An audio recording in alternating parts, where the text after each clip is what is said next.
Those standing in the back, please go ahead and shuffle to your seats. I'm going to start calling people by descriptions. I just don't have that kind of eyesight, though.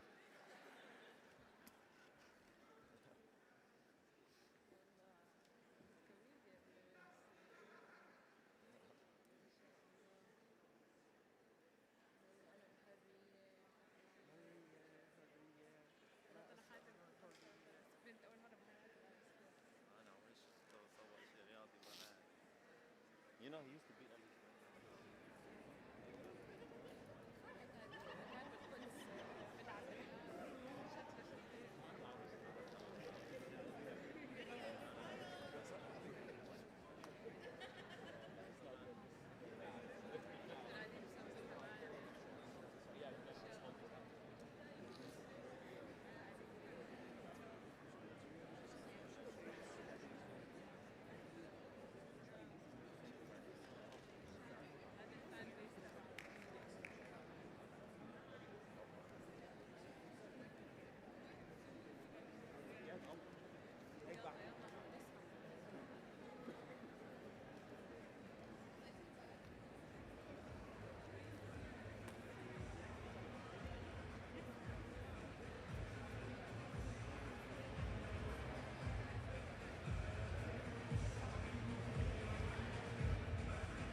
you go. How y'all feeling?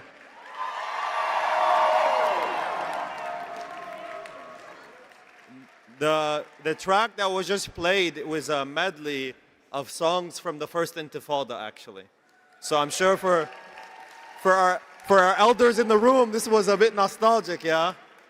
But it's like a contemporary redoing of these older first Intifada songs that the meaning and the value of them still carry to this day. And actually, in Palestinian music, not to go on this rant, but like, go on the rant. Listen, if you were to ask my wife, my music preferences are exclusively Palestinian national music. It's difficult, especially in a moment like this, to listen to other music, you know? The only thing that kind of disrupted it was like, they not like us, you know? Like, that entered the playlist, you know? Because I also feel the meaning of that song, that they not like us, you know? Like, our enemies are not like us, yeah? They not like us. So anyways, you know, Palestinian music, national cultural production really worked to solidify an understanding of our identity as a people, as a fighting people, right? As a people with deep, rich roots and connection to the land. And it really helped to shape the consciousness of our people in a way that really brought them out of their homes and into the streets and gave them guidance on what it means to struggle on a spiritual level. And that's why Palestinian national music, from the songs that we just listened to in the first Intifada to some of the songs we've heard throughout the duration of this conference, some of the songs that actually commemorate the martyrs during the British Mandate, right? These are such significant, important songs, and they speak to our conditions today. You can listen to a song from the 30s, from the 50s, from the 70s, and it's as though it was written yesterday. And you can listen to songs that were written yesterday, and you have a feeling as though it was talking about our people's struggle in the 30s, the 50s, 70s, and whatever. And that shows the timelessness and the value of Palestinian national music and just Palestinian cultural production, from art to poetry to music. And we really understand it to be such an important facet of our struggle. And artists, poets, musicians are such a critical aspect of keeping us going, of really, we say in Arabic, ta'aziz as-sumud, you know, of really enforcing and I don't even know what the word would mean, but like re-entrenching steadfastness in our people. So yeah.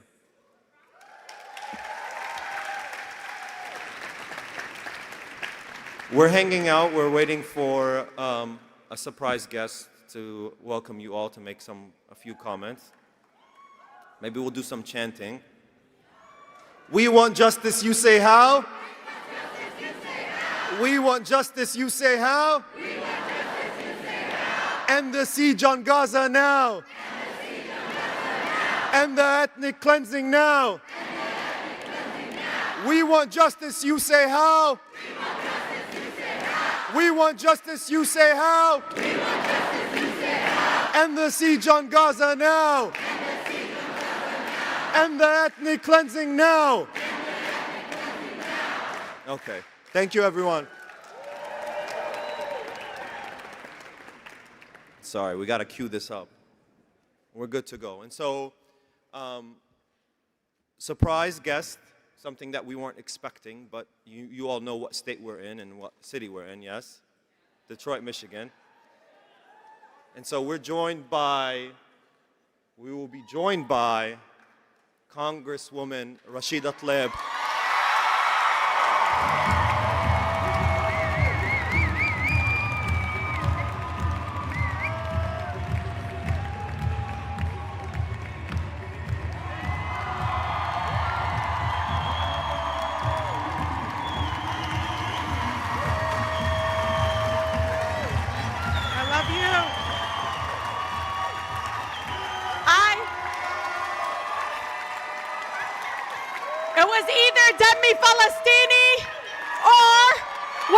Detroit. We'll end with welcome to Detroit, but thank you all so much.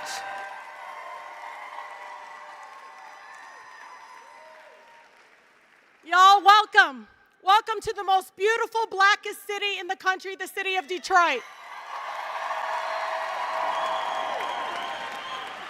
I don't know if I need to remind you all, but Detroit, we birth movements, not just labor movements. We birth movements on environmental justice, on women's rights, and so much more. So welcome, gain strength from this amazing, beautiful black city that raised me.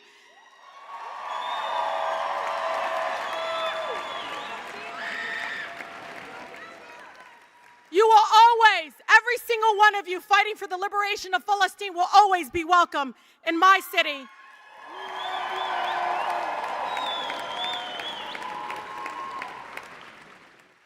Detroit's known this for a long time, what the Palestinian people have been saying for a long, long time. The Nakba never ended. 1.7 Palestinians, nearly 3/4 of Gaza's population have been displaced. I don't even like saying it like that. Forcibly removed. They are using the weapon of starvation. They are literally allowing children to starve to death with our money. We know the atrocities being committed by the apartheid government of Israel are horrific and well documented. You know, I didn't have to wait for the Guardian investigation to tell us what they found, which is that Israeli snipers have been deliberately targeting children. Doctor after doctor has come to my office showing me images of 6, 7, 8-year-old children with bullet holes in their skulls. Many of them showing me images of literally white phosphorus burning the flesh of their children's skin off, things they have never seen in their entire medical lives. They told me, we've done medical missions all over the world. This is something you had never, ever seen before. We all know and feel it. And I know I feel so much guilt. I think we all do. Their lives and the futures have been stolen. Many of them clinging to each other as they are being bombed in their beds, buried under rubble, still holding on to each other. All across Gaza, the medical system has been deliberately destroyed. That's a war crime. Well over 100 journalists have been murdered for reporting on the apartheid government, Israel's government's crimes against humanity. Again, targeting journalists, war crimes. In the past few weeks, myself and so many people on my team, we've been watching the multiple mass graves being uncovered, several locations where the Israeli government forces have been withdrawing from. Over 390 bodies have been discovered at Al-Nasser, Al-Shifa hospitals, including women and children, showing signs of torture, execution, and being buried alive. Just imagine. War crimes. President Biden, I hope you hear us loud and clear.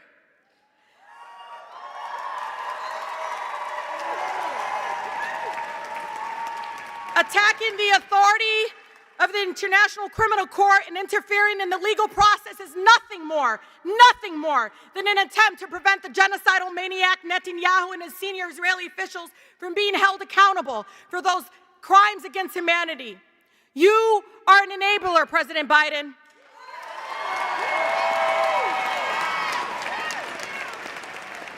The International Court of Justice just ruled that the Israeli government must stop its invasion of Rafah.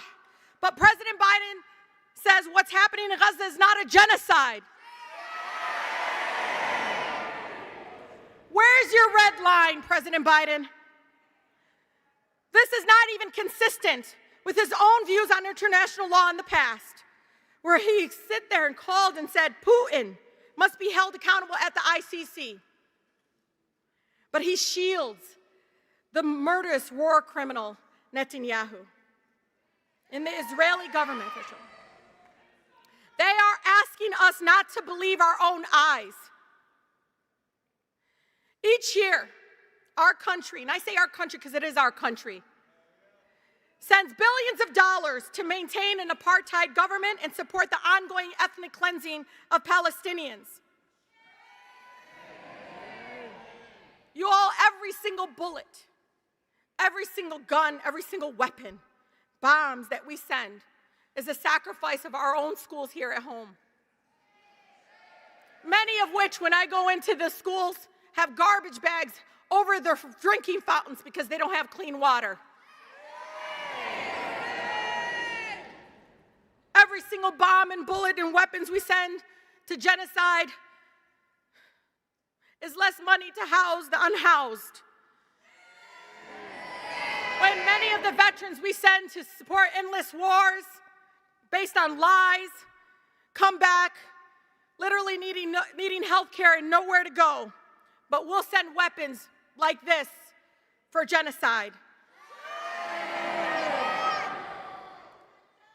When I tell my colleagues, we gotta fight for clean air and clean water, who's gonna pay for it?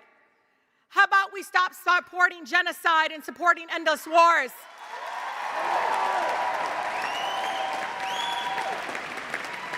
I know you all have heard me. Many of my colleagues come whispering to me, I'm so glad you're here. I'm so glad you said that. Why are you whispering?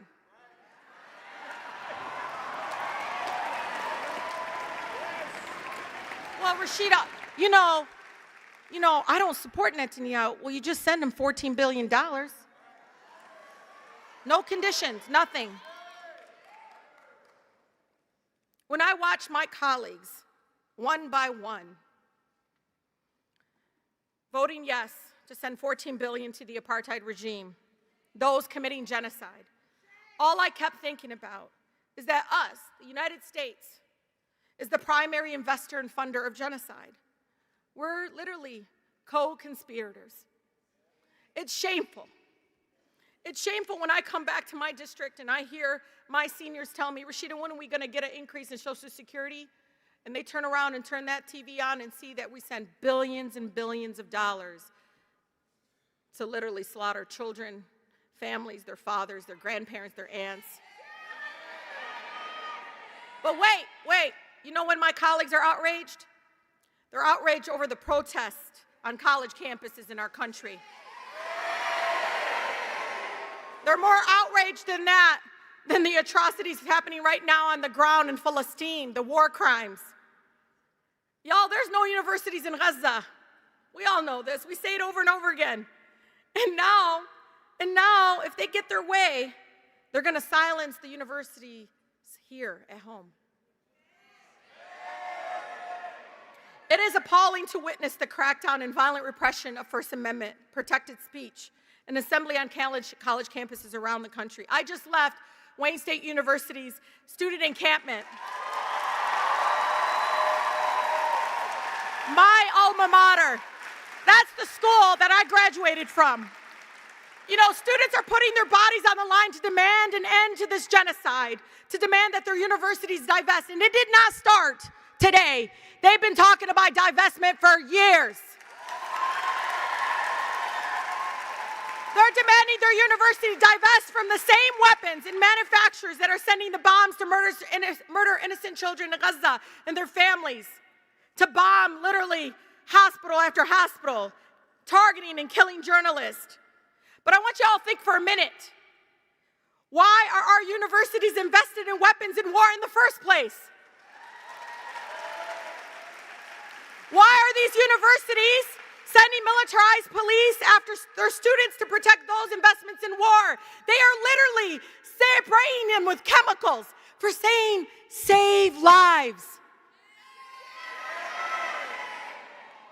It is disgraceful that the Biden administration and my colleagues in Congress continue to smear them for protesting to save lives, no matter faith or ethnicity.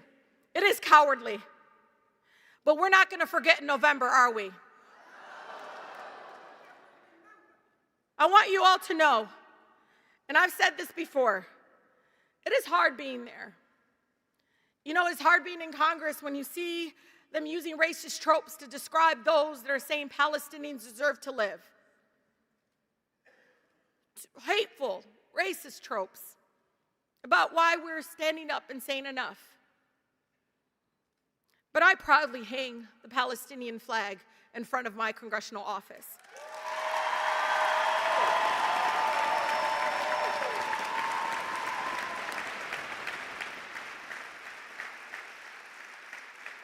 I don't need to tell you that you're on the right side. I don't need to. But I'll be damned if I wait 10 years before they apologize to all of you for doing what was right at this moment.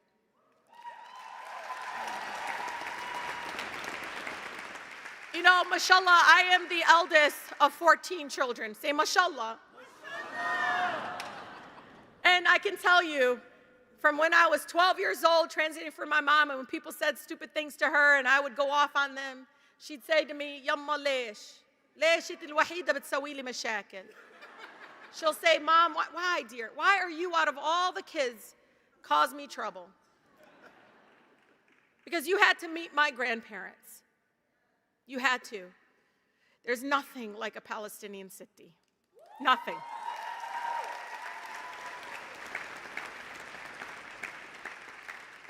When media would come up to my city, Muftiya and Beit Ur al-Foka, they would come to her and try to get you these questions. I mean, the woman could do her own media training because she was just a simple woman. But they'd say to her, do you know what the president said? At that time was the forever impeached president. And you say, you know what he said about your granddaughter? Of course, my city wasn't on Twitter. She ain't on Facebook, y'all. So they tell her, and she goes, she says some little comments. They said, well, would you invite him to your home here in the West Bank, in the Beit Ur? She goes, he can come, but he can't come as the president. He has to come as a man.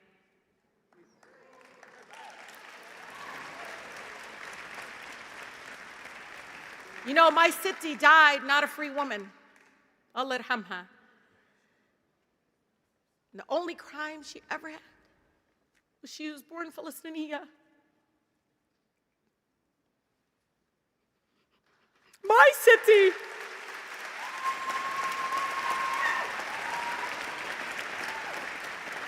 If my city was here, wallahi, first of all, she would try to cook for all of you.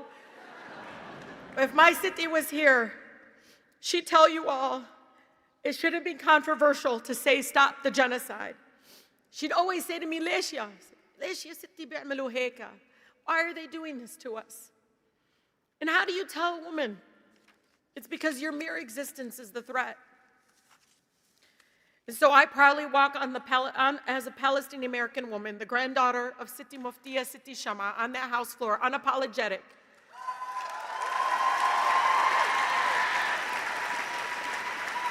And sometimes it's hard. But being in space with all of you, it reminds me of what my beautiful, incredible black city reminded me, always, always. They remind me when I got censured, no one's allowed to tell you shut up but us, Rashida. They remind me that they can censure me, but they can't censure all of you.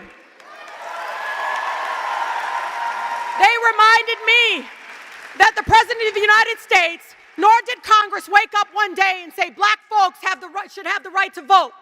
They didn't. We had to demand it in our country. We had to march. We had to boycott. We had to do civil disobedience. We had to make sure that we moved our country to say, Civil Rights Act now. Black Lives Matter now. End the war now. We're going to march, and we're going to move Congress, and we're going to move the White House because they have no other option. We're not going anywhere. Thank you so much. Thank you. Free, free Palestine. Free, free Palestine.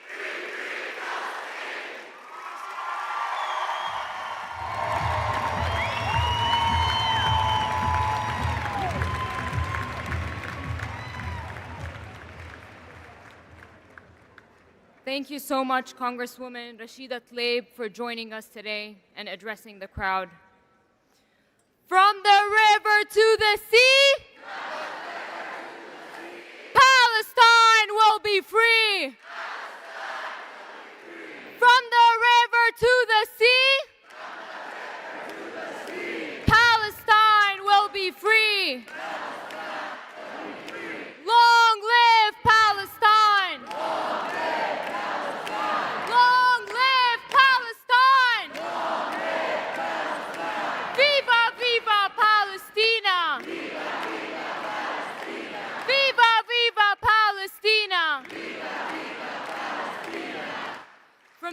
energy in this room,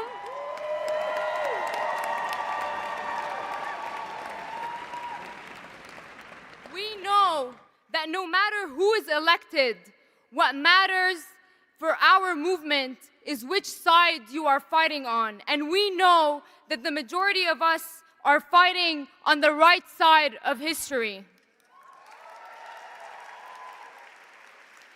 In our millions, in our billions, we are all Palestinians. In our millions, in our billions, we are all Palestinians.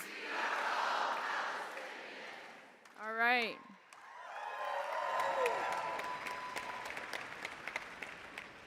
Let's keep that energy for the next panel. The last two panels grounded us in the war on Palestine and the resistance that has fought against this war for the last 100 years.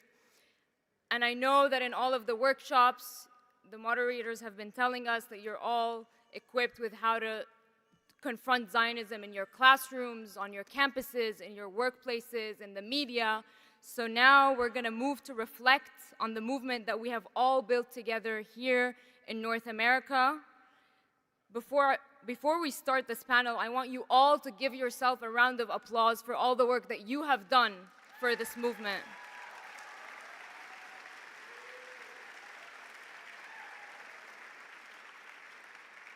And now I will hand it to Rama Qasid to moderate our next panel, the movement for Palestine in North America.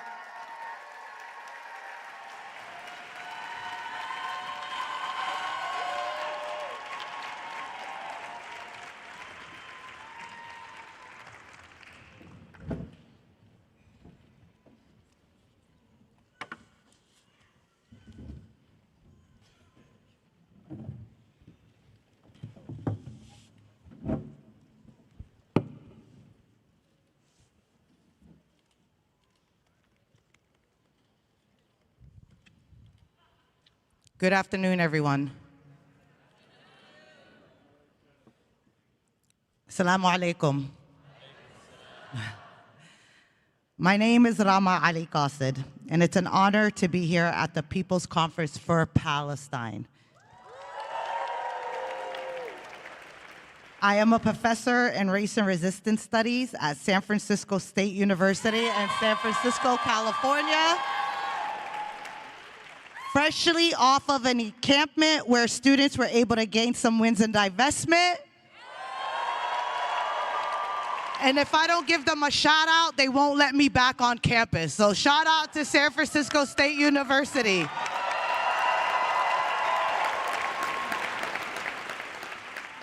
I am also a longtime organizer in North America, Turtle Island, and currently work with USPCN, the United States Palestine Communities Network, and the Palestinian Feminist Collective, among other organizations represented here today. I am also honored to moderate this panel, the Movement for Palestine in North America, which will serve as an intentional space for us to think about, explore, and assess our current organizing work and its history. As trained organizers, activists, agents for Palestinian liberation, this panel will allow us to ask the questions about our time, place, and conditions. Here in North America, in the US, the belly of the beast, the heart of empire.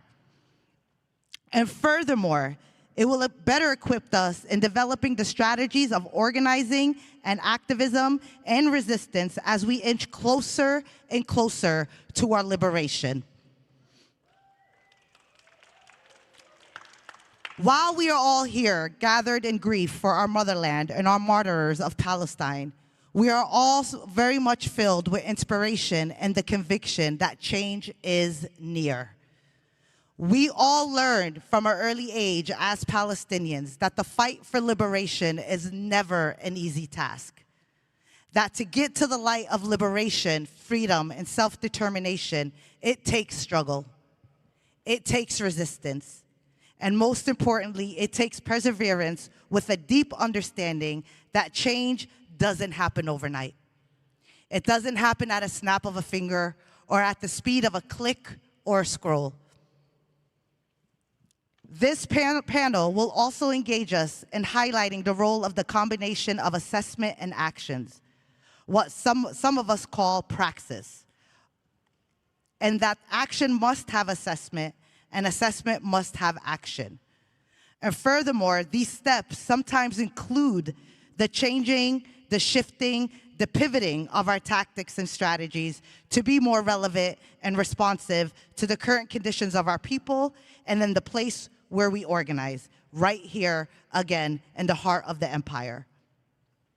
And when we do this, we must and we always keep our goal at the center, a liberated Palestine.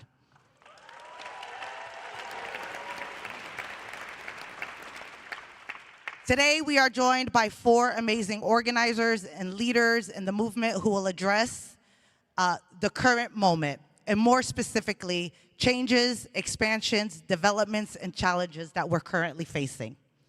I will introduce them in order they will speak, and then they will share their work, analysis, and lessons, and then we'll have some closing statements.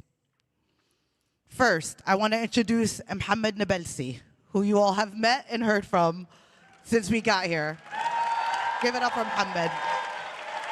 Mohammed is an organizer with the Palestinian youth movement from occupied Jerusalem, Al-Quds, and is based in Texas. Mohammed will address PYM's organizing work and strategies to build the movement and its roots and vision. Give it up for Mohammed.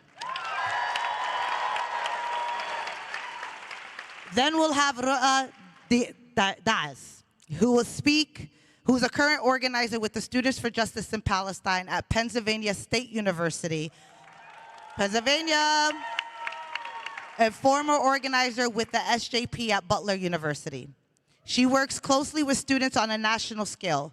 She will address the role of our current student movement and the lessons learned from the current moment. Give it up for Roua. Third, we will have Monadel Herzallah.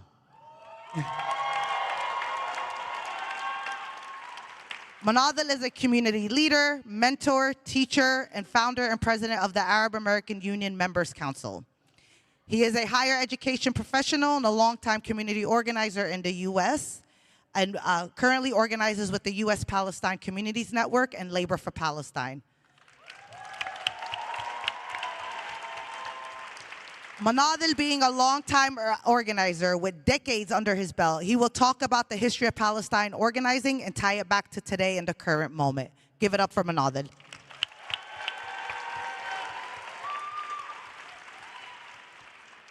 Lastly, we will have the amazing Lara Kiswani. Give it up for Lara, San Francisco. Lara Kiswani is the executive director of the Arab Resource and Organizing Center, a place dear and near to my heart, is a lecturer at San Francisco State University, and advisory board member of Critical Resistance.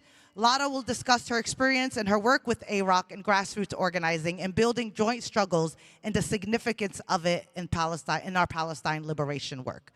Give it up for Lara. Okay. Thank you, Rama. Thank you, everyone, again, for joining today, and thank you to everyone that's making this conference run so efficiently and productively. And so, I'm worried I'm going to bore you a lot, especially given the energy in this crowd, but I'm going to try to talk to you in a way that's focused on assessing candidly and soberly the work that we've done over the last 8 months, where we've been effective, where we haven't, and how I understand the fundamental strategic logic of the tactics we've utilized over the last 8 months to help to bring this genocide to an end. And so I'm going to be discussing these items from the vantage point of PYM and PYM's experience, and I just want to contextualize what that experience is for the PYM. PYM is a national formation. We exist across multiple locales, across 3 countries. And so, in a way, we're one of the few organizations in the movement that is coordinated across different cities, right? And so we're deriving lessons and gaining experience from different conditions synthesizing them and trying to apply a strategy nationally. And that's not something that typically happens because it's very difficult to coordinate across so many different contexts and conditions, right? From the West Coast to the East Coast to the South and the Midwest, their conditions are so different depending on the state government, depending on the local communities and things of that nature. So first I want to say it might be difficult for a lot of you who've come into the movement more recently, but we've grown so much as a movement.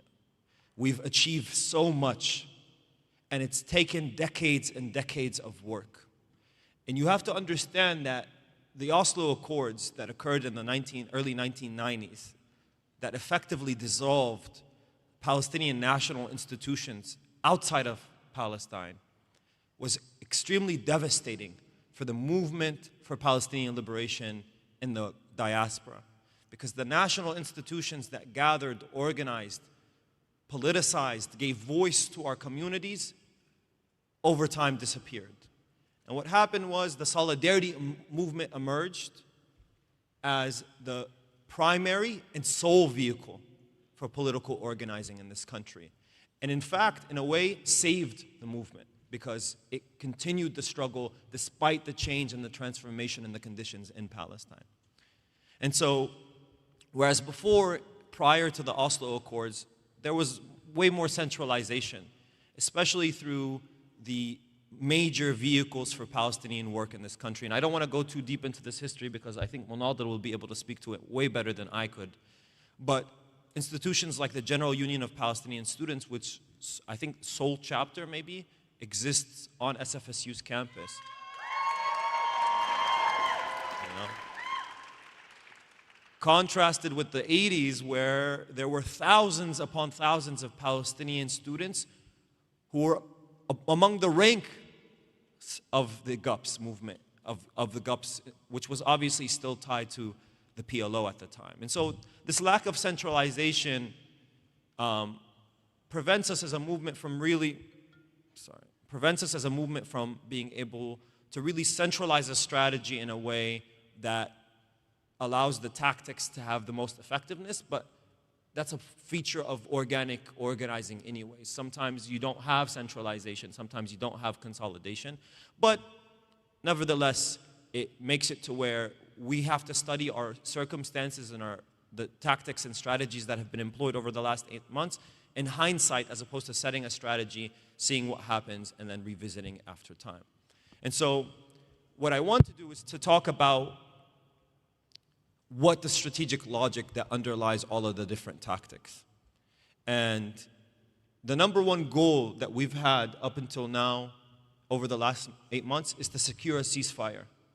And we all know, and I don't need to say this, but I'm going to say this, that a ceasefire is the floor of our demands, right?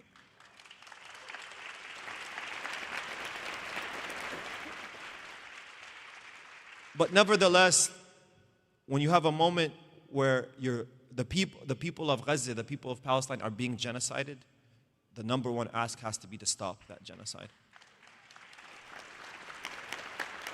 And so you have to calibrate your tactics and your strategies in light of that goal, right? We have a goal about lifting the siege. We have a goal about ending the occupation, about freeing our political prisoners, about so much more than just ending this genocide. But right now, we have to assess the strategic logic of the tactics employed through the vantage point of, well, what have we been able to do in order to bring us to an end to a genocide? And so the tactics are tactics you all know. Mass mobilizations is the primary tactic. It's pouring people, thousands and millions, into the streets. Because in a way, what that does is it signals our political strength, right? It lets everyone around us and the powers that be understand that we have the masses underneath the politics of the Palestine movement. And these mass mobilizations have happened in consistent and sustained ways, but and have happened towards specific targets, right? And there's a lot that can be said about the significance and importance of mass mobilizations for the long-term health and growth of the movement, of bringing people into movement, of agitating, of educating, of all of the work that you all are doing on a day in and day out basis, right? We can talk about that, but let's not talk about it now. Let's talk about what we've been able to do to bring this genocide to an end. Then we have all of the different things related to mass mobilizations, but not necessarily requiring them. Street shutdowns through unsanctioned marches, bridge and train shutdowns, airport caravans and shutdowns, encampments, building takeovers, targeting of weapons manufacturers, all of these different things, shutting down events, bird dogging, all of the things that we've seen throughout these last 8 months. We've also seen the efforts to advance ceasefire resolutions and ceasefire statements through city councils and popular institutions like unions and sector-based organizations, mainstream media, different industries, etc.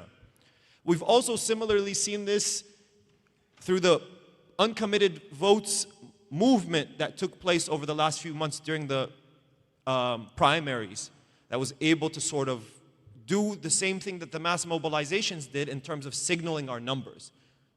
Really explicit and quantified ways showing the power that we have.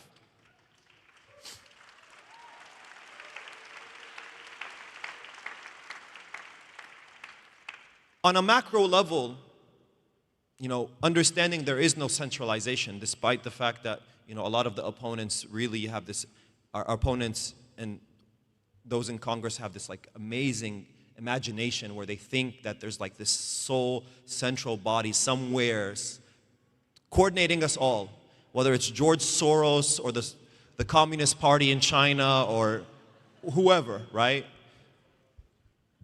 I've personally not seen the benefit or the dollars that have come out of that project, but maybe some of you have.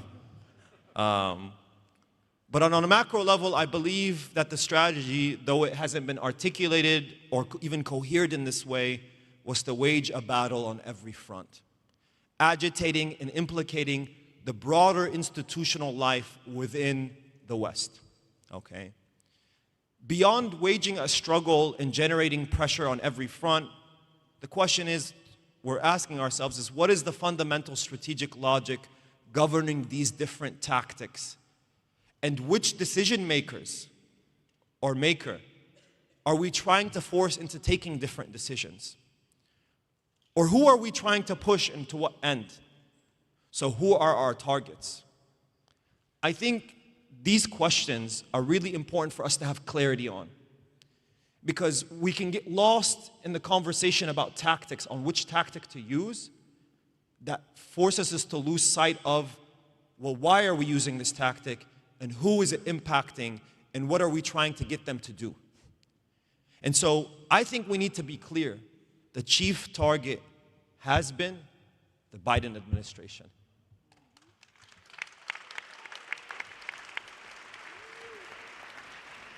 Because ultimately the Biden administration, and to an extent the Democratic Party, is the primary vessel that controls the policies and the decisions that actually impact our people in Gaza. And so, while we can have a long-term vision around different issues, including divestment, because I include it in this, even though I believe divestment is also a part of the front that allows us to create more pressure towards the Biden administration, the short-term, most immediate goal is to get the Biden administration and the Democratic Party to end its trajectory in support of this genocide. And we don't do this because we have faith in them. We don't do this because we believe that there's some way we can alter their conscience, make them more moral actors, appeal to their moral sensibilities. That's not why, okay? We do this because ultimately they control the levers of power. And we know we need those levers to be lifted off our people in Gaza. Now, for me, then what does that mean? How do these tactics tie to targeting the Biden administration and the Democratic Party? I believe our fundamental role is to generate political and social crisis within the American ruling class, right?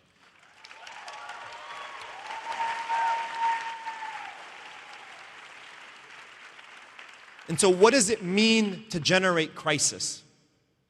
for the ruling class of this country. It means to make this the continued prosecution of this war, politically, socially, and economically untenable. That's what it means. It means to create further divisions, ruptures, conflicts, problems for and amongst the Western ruling class, the Biden administration, the Democratic Party, and the base of the Democratic Party.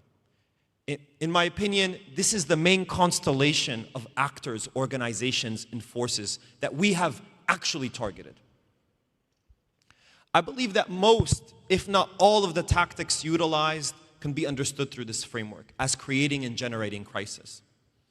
Now, there are other logics that we can speak to, but I don't believe these tactics utilized according to this logic have been consistent, frequent, or coordinated enough to actualize their stated logic. And this is what I'll say here.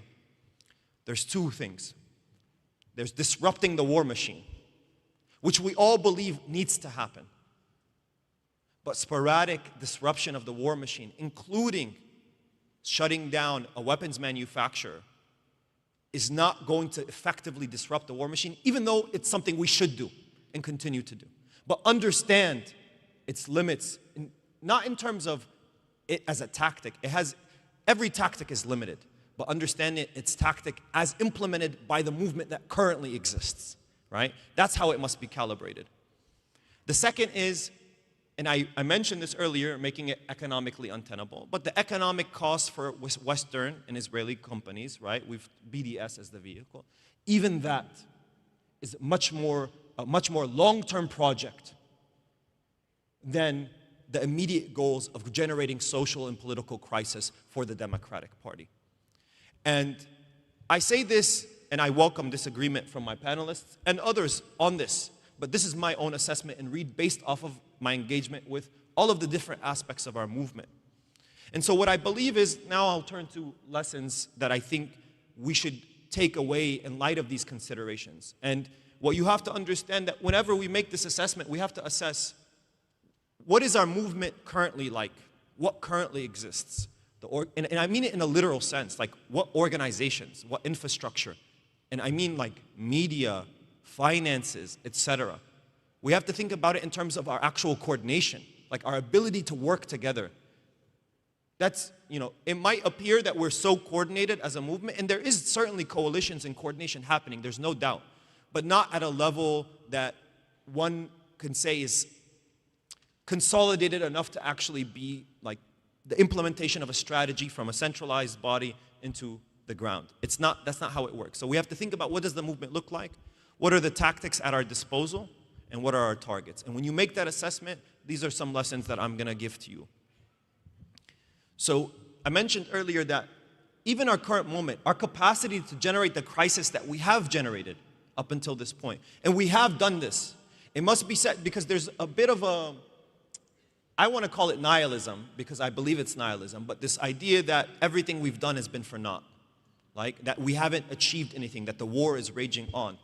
And I think what it does, there's a mistake in the logic of this type of thought process, is it overemphasizes and overstates our subjectivity, meaning our individual thoughts about the role we're playing, right? As opposed to looking at how can we materially contribute as a front in a war. We are one front. We are one front.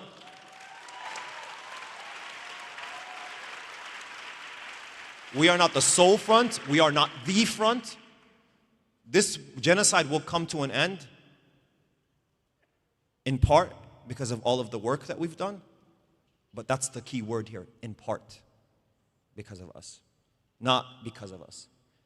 And so that means we have to think there's other actors involved, and chief among them is the people in Gaza.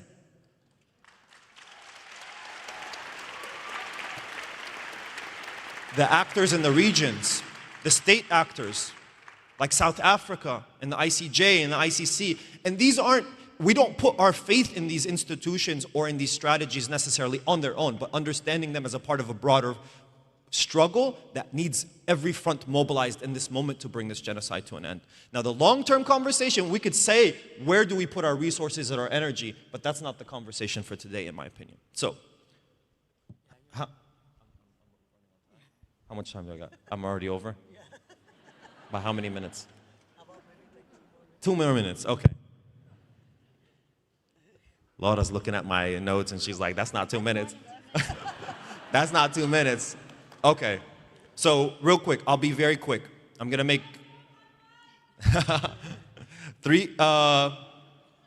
I'm trying to see how many points I can make. Real quick. Yeah.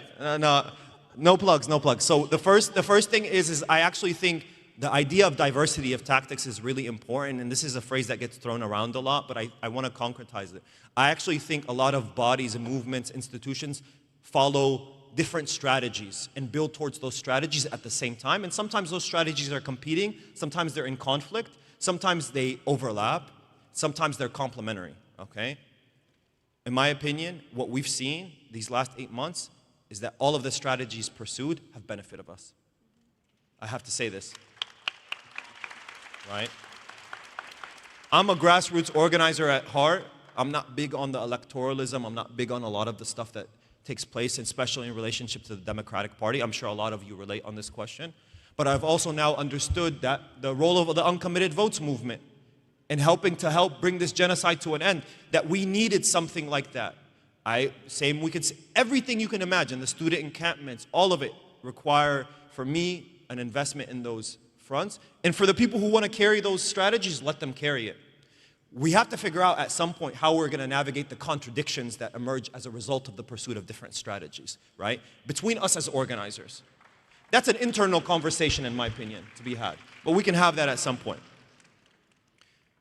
On our core constituencies, who are our core constituencies? Which bases of support that were mobilized in the 8 months really proved fruitful? And I want to say something that I think is often neglected by the Palestine movement, but maybe I shouldn't say it. But the Islamic institutions in the Muslim community,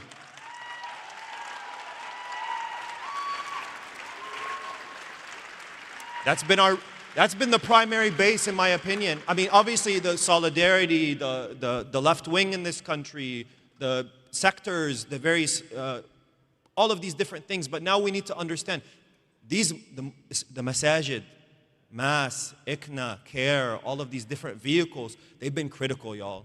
They've been very important for us and our ability to register that we have power in this country, right?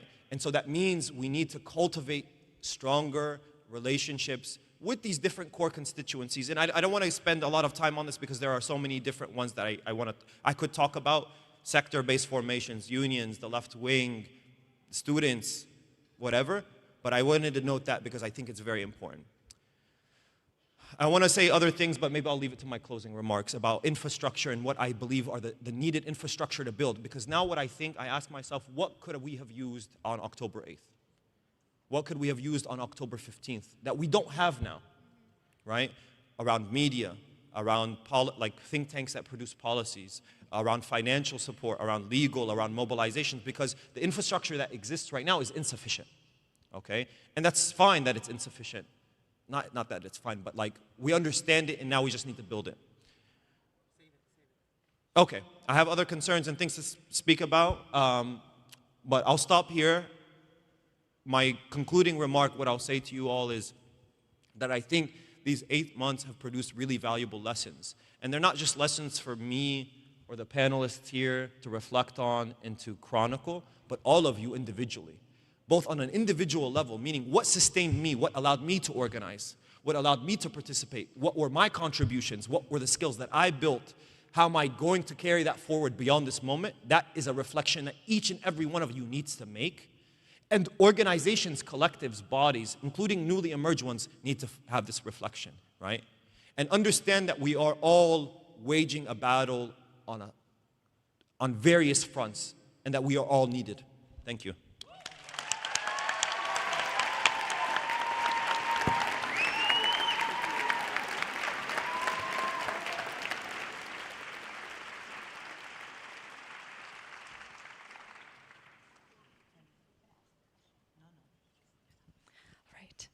Hi, everyone.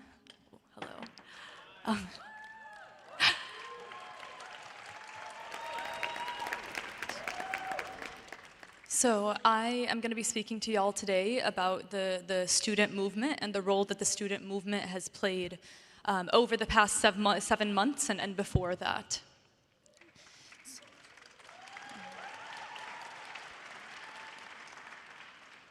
So over the past 7 months, students have tirelessly organized for Palestinian liberation.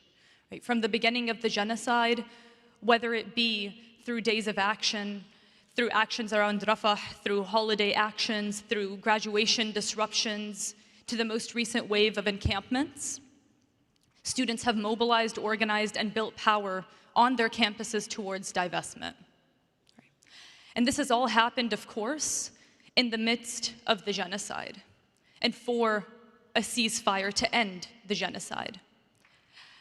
And more importantly, or essentially, this genocide has been the most live-streamed genocide in history, right? So the brutalization that our people are undergoing is visible and has been visible for the world to see. And this juxtaposition is clear, right? We see pictures of bombed homes. We see videos of parents crying over the bodies of their children. We hear stories of doctors performing surgeries using the light on their phone. And at the same time, we see billions and billions and billions of dollars and tons of weapons continuing to be sent by the US government to Israel. These things are not hidden, right? These opposing forces are not hidden. The facade of American democracy, values, and hegemony is breaking down. Right. And what we call this process is the sharpening of contradictions.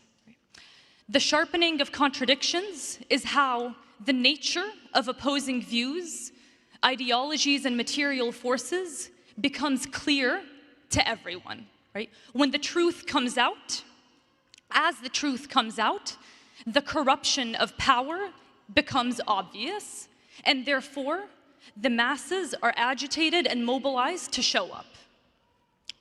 And this sharpening of contradictions shows us the systemic nature of oppression and the role that our institutions and those in power play in upholding it, which makes it then a moral obligation for us to resist. Right? So this dynamic that we have seen in the US government is the same dynamic that we have seen on our campuses. The opposing stakes, the opposing forces are transparent. Our universities are actively engaged in the genocide of our people, right? Through relationships with the Zionist entity itself, through investments in war profiteers that are responsible for the bombs that are dropping on our people's heads. Our universities are materially tied and actively supporting the genocide. Right? And our administrators are not only refusing to budge, right? Not only are they refusing to divest, but they are going so far as to call the cops and state actors to brutalize their own students.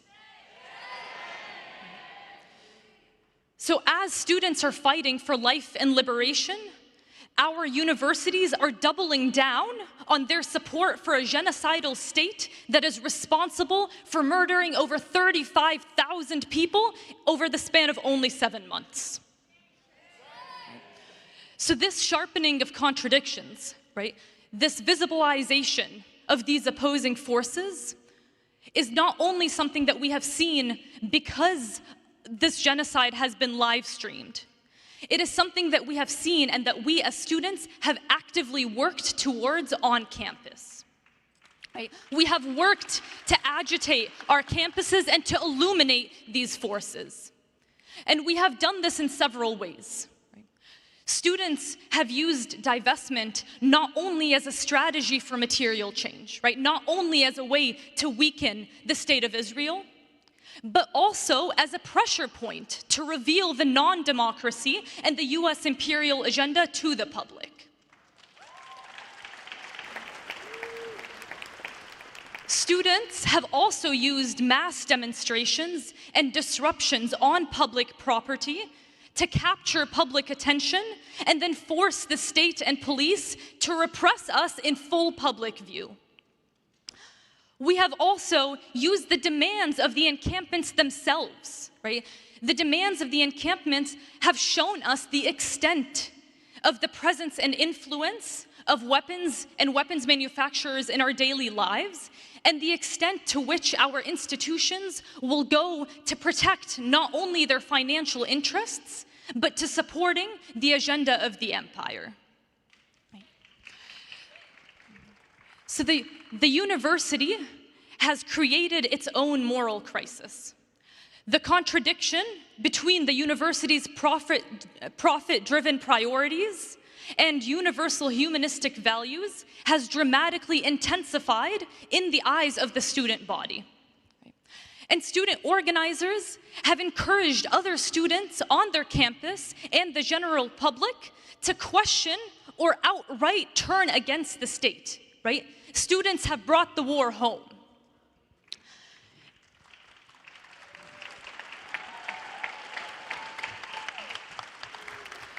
And so what happens as a result of this, right? What has this led to? Students on campus have been put in a position where they must choose, right? They are either fighting for a liberated Palestine or they are continuing complicity in genocide. And you know what they've chosen? A fight for a liberated Palestine. And that is what we are seeing on campuses, right? This is the energy that students have come to this moment with. Against this backdrop, Palestine has become the unifying moral compass on university campuses. The Palestinian cause has brought together students from all different struggles. It has brought together Black students, Latinx students, anti-imperialist students, leftist students, Muslim students, Arab students, progressive students. Students from all sects of campus are united for our cause.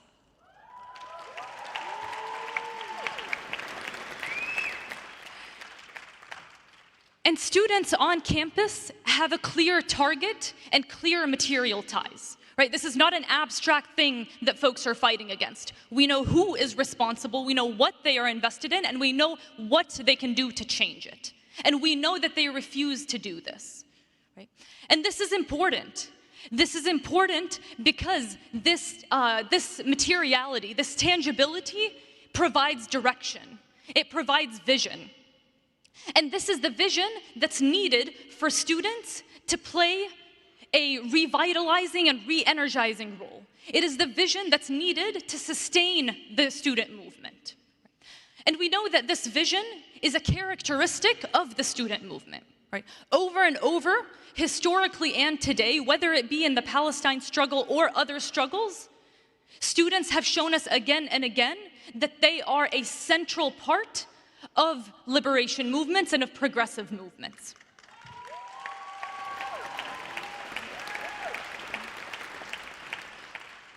So all of these things are things that drive us. All of these things are things that drive the student movement.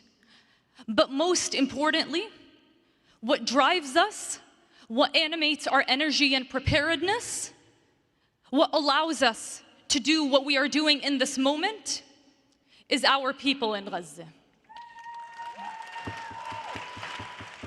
It is our people that guide us. Our people have made the ultimate sacrifice, and we know that nothing, right? No arrest, no repression, no suspension, no nothing will ever, ever, ever even come close to that. Right? And we have seen this even very recently with graduation escalations, right? Overwhelmingly, the banner under which these graduation disruptions and graduation escalations has happened is students saying, our people in Gaza are not graduating. No one in Gaza is graduating, and therefore, we will not allow graduation to go on here as normal.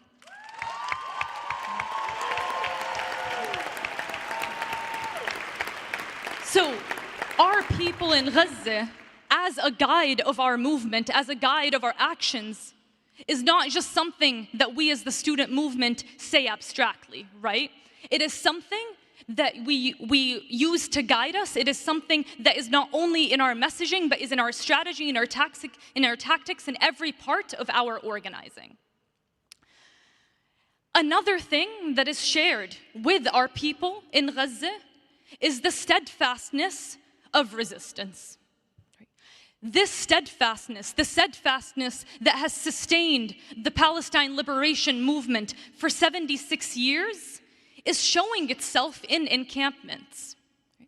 Students are rebuilding encampments time after time after time after time after they've been swept. Right? At Columbia University, after students had been swept and arrested and beaten, they occupied Hamilton Hall and renamed it Hinds Hall.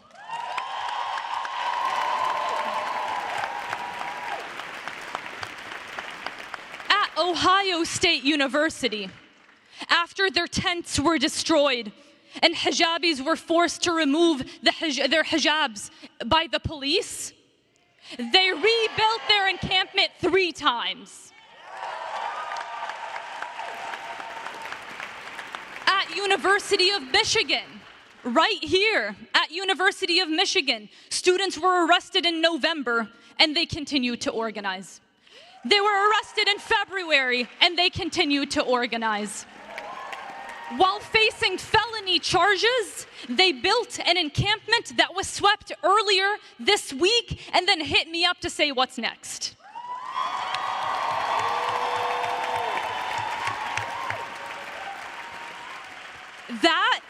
That is the energy of the student movement. Right? Our people in Gaza have told us that they see and they feel the impact. Right? Palestinians in Gaza, Palestinians all over the world know that this is not a one-time thing, right? This is not just in this moment. What is happening right now, what is happening with our broader movement that the student movement is a part of, is setting the stage for liberation. So this is not only, it is a moment to pressure for ceasefire first and foremost, but it is not only that, right? This is the building of a revolutionary movement. And students feel that, right? Students feel the revolution. They feel it in their blood, they feel it in their soul, they feel it in their heart, and ultimately, that is what drives us.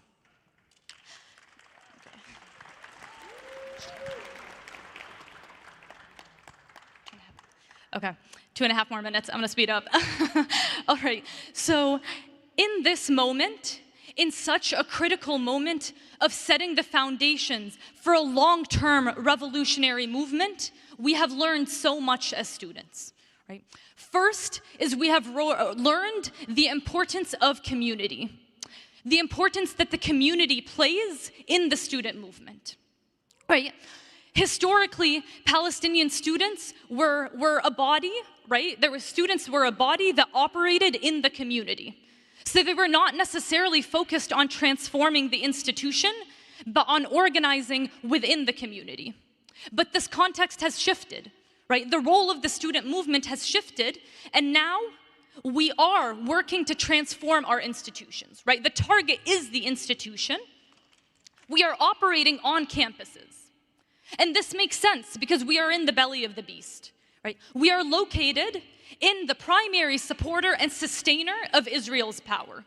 And our universities are expressions of that, and therefore we must continue to operate on campuses. But what we have learned in this moment, what has been reaffirmed in this moment, is that we cannot be isolated to campuses, right? These encampments have shown us the centrality of the community. Students have established a powerful position on campus, and in order to sustain it, they have leaned on the community. At encampments, the community brought supplies, they brought food, they brought resources, they maintained the encampments after students were mass arrested, right? They have been a part of so many different things for the encampments. So they have played so many roles in the encampments. And so what we have learned in this moment is that we must continue to build power on campus. We must continue to agitate students, to mobilize them and organize them, and that we must do this in tandem with the community.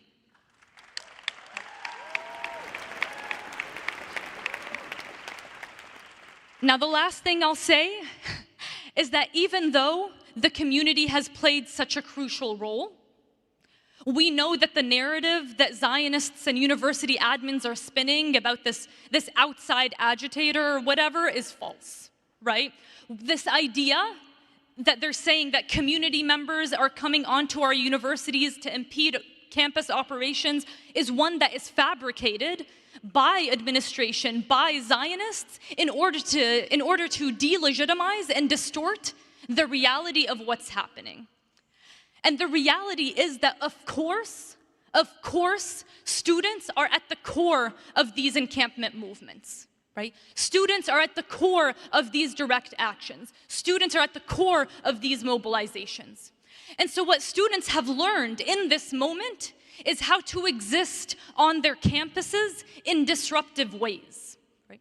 How to build revolutionary power and how to utilize leverage points which force universities to meet their demands, right? So I'm gonna stop there just for the sake of time, but thank you.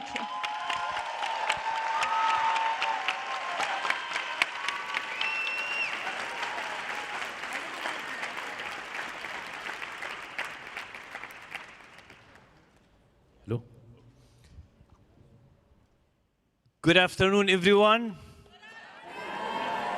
And for people who are watching us here or overseas in Palestine, أسعد الله أوقاتكم أينما كنتم.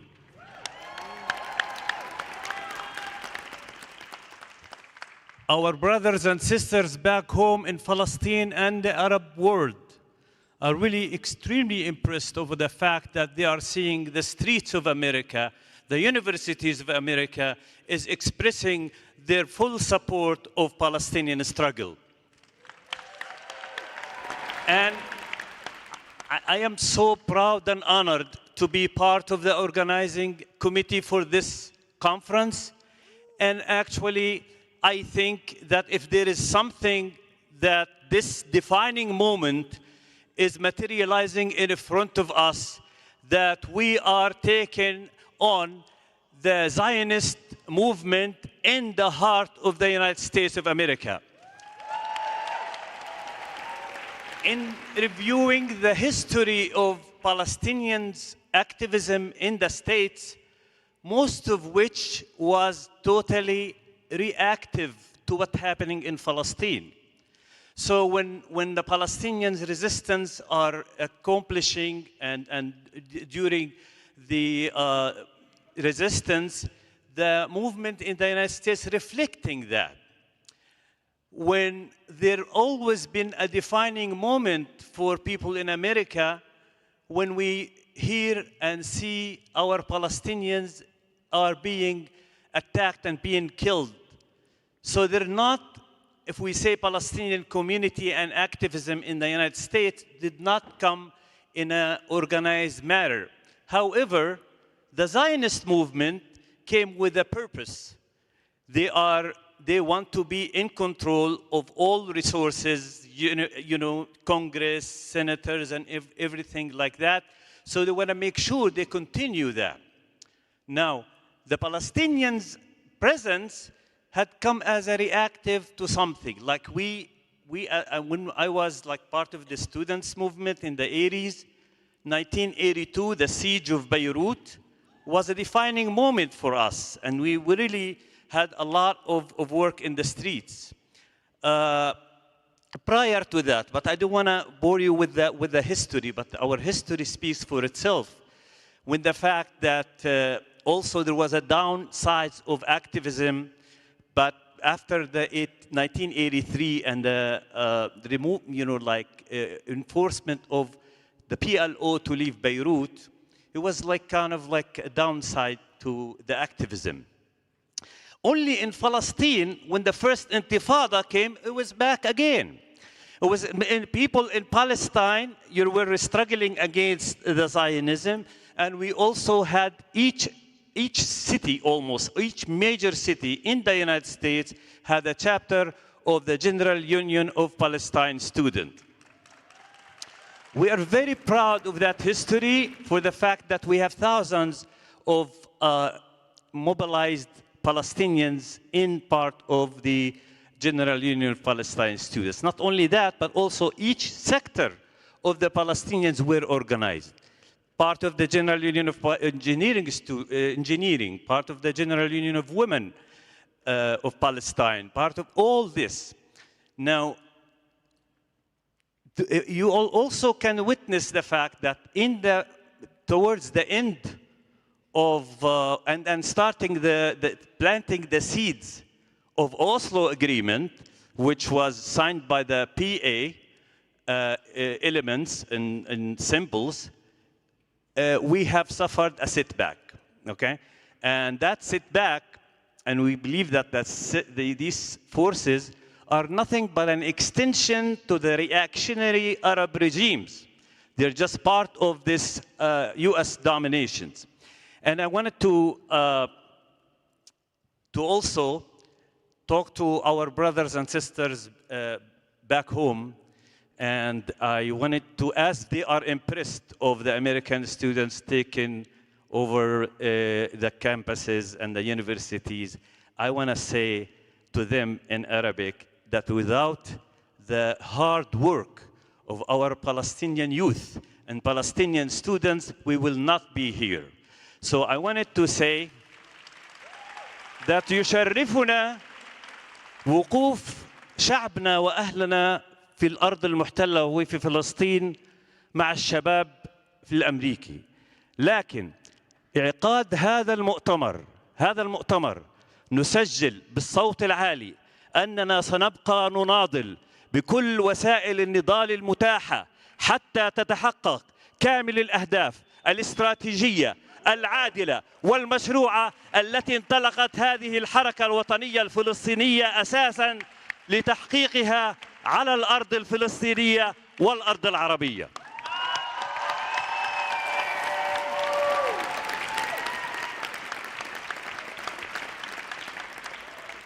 And I truly believe that we are shifting from the reactive mode in holding this conference to the proactive mode, exactly like Mohammed was saying. We're going back to our cities and doubling in our numbers. And we are going to continue the work. And a lot of people, I have to be quite frankly with all of us, we had a discussion. Is it as our people are suffering under, under genocide, it's really painful. We had a discussion among us. Is it time to do conference? And as we are saying this, and we came to a conclusion that this conference is unlike any other conference. Unlike any other conference. It's a step forward towards creating a future in where we are, where as we are witnessing, the Zionism is digging their own grave, we are going to help bury that thing.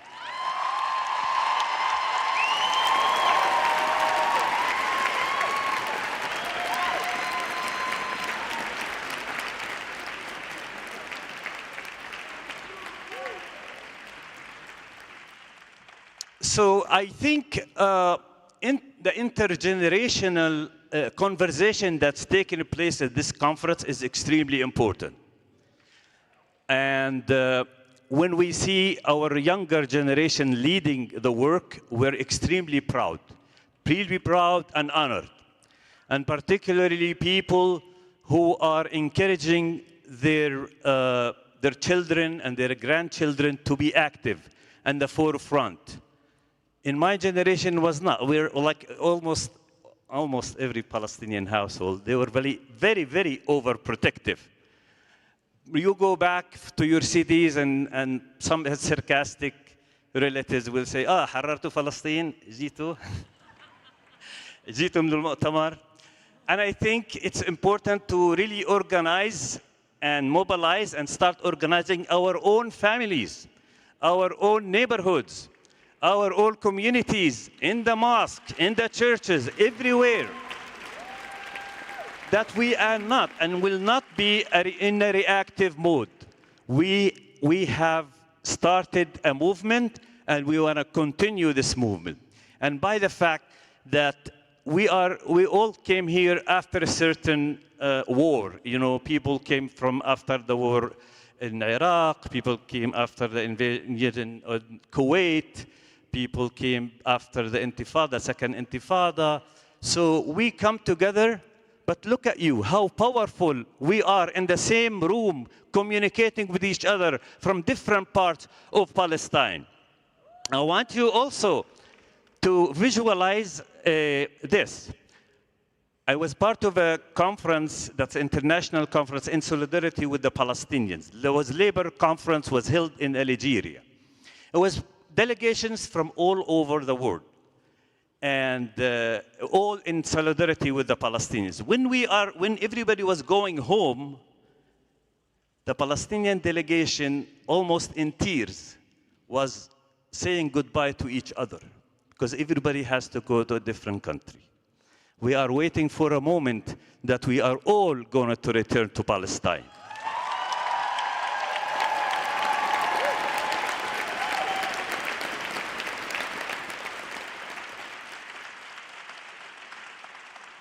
I want to continue that pledge, the pledge that we are talking to our people in Palestine, that we will continue no matter where we are, in all where Palestinians is, okay?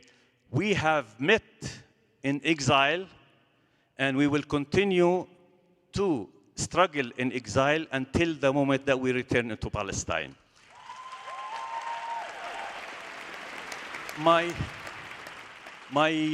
beloved wife left us last year in December, and we have met in really organizing conferences.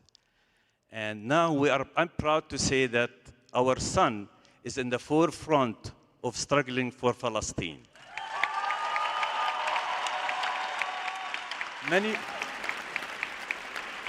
Many of us are born and raised in the United States. And I just want to recognize one of my comrades and sister who was in the workshops for teaching Palestine. Her twin kids are boy and a girl. One is named Jihad and one is named Palestine.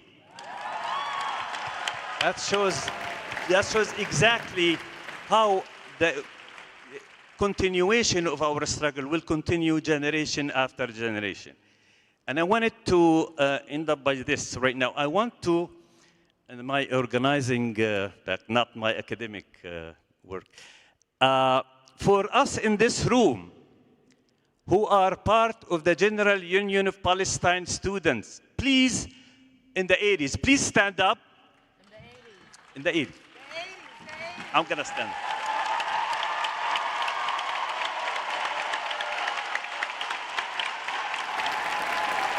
For the generation who have learned from their relative that was part of the General Union of Palestine Students, please stand up. Second, people who have part of the activities, people who have learned from their family members, father, mother, sister, who are part of activism in the General Union of Palestine Students, please stand up.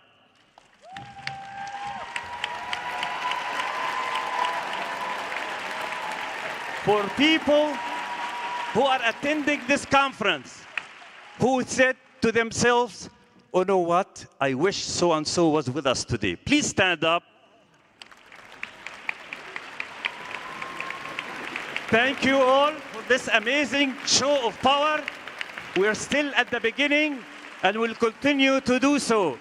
Thank you, and have a great.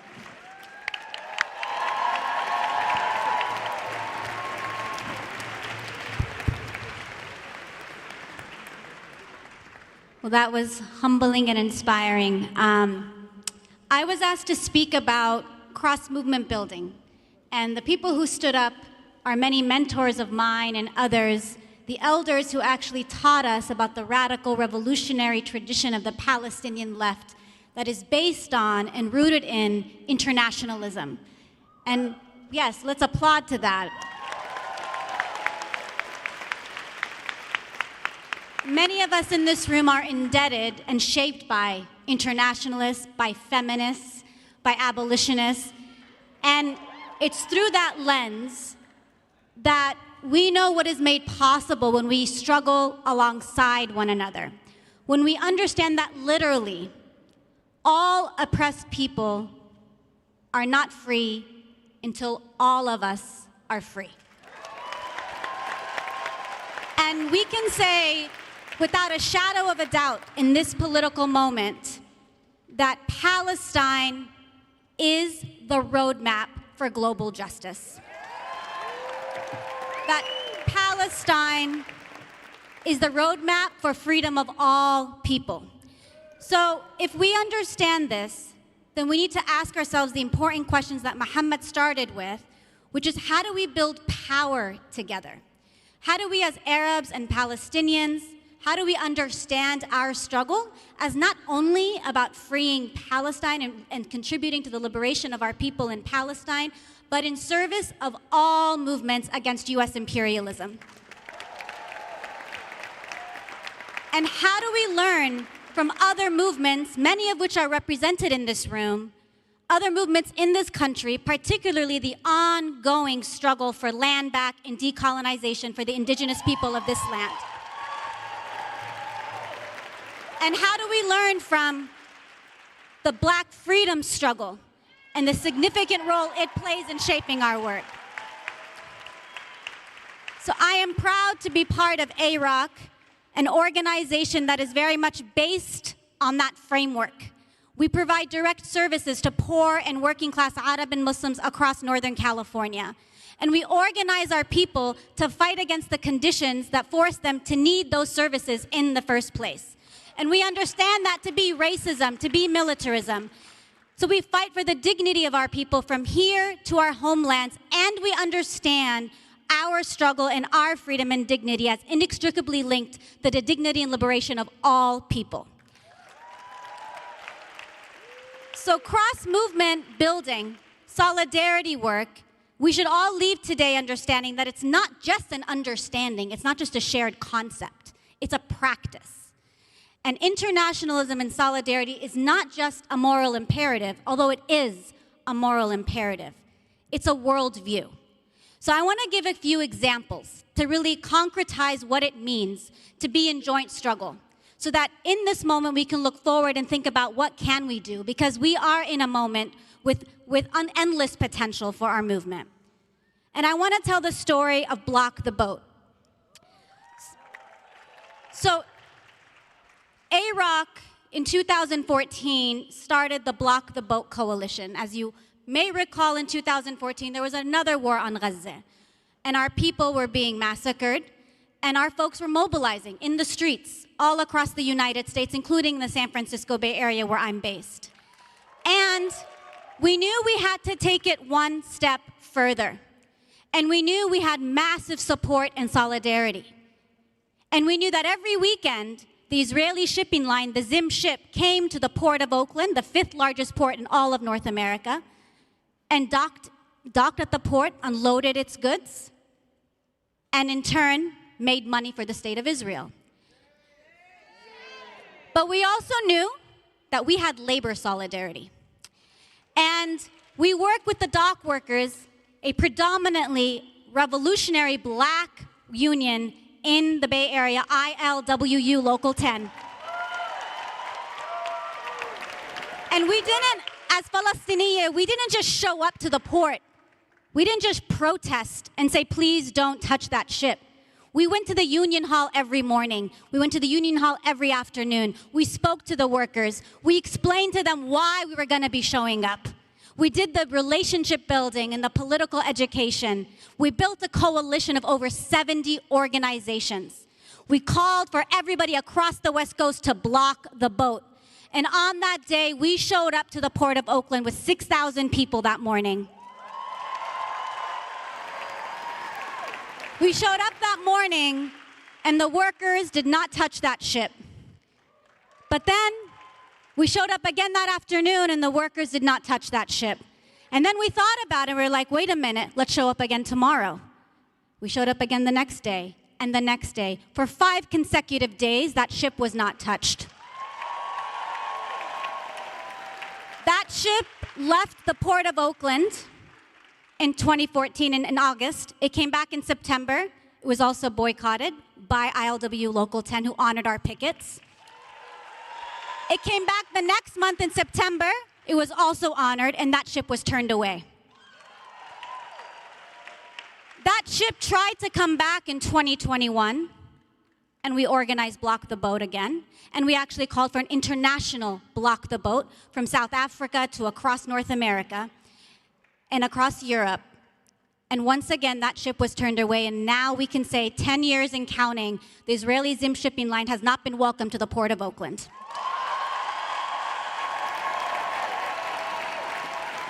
And there are Block the Boats happening, campaigns happening, grassroots campaigns happening all over the world. I share this case study not just for us to celebrate it as a victory, but to understand the potential impact of doing real cross-movement building. Understanding that when we build with labor, when we build with other movements who understand their own struggles as part of the Palestinian struggle, not only are we stronger and wider, we are actually deeper, and we have the potential to make wins we could have never even thought possible. So it is actually through coalition building and joint struggle and other movements that we been able to make all the advances we've been celebrating today. None of what we've discussed today was done simply because us as Arab or Palestinian decided to do something. We did it, and we had people alongside us saying this is our struggle too. And we can say today that as a result of that cross-movement building and multiracial coalition building, Palestine is central to every social justice movement in this country. Palestine is a wedge issue within electoral politics, and it will be consequential to the anti-fascist politics in the coming years. And we are making material gains. We are isolating Zionism politically. We are isolating Zionism economically. We are isolating Zionism militarily. We are making these gains through our coalition work alongside our siblings. And we are witnessing, truly are witnessing, the beginning of the end of Zionist hegemony in the United States.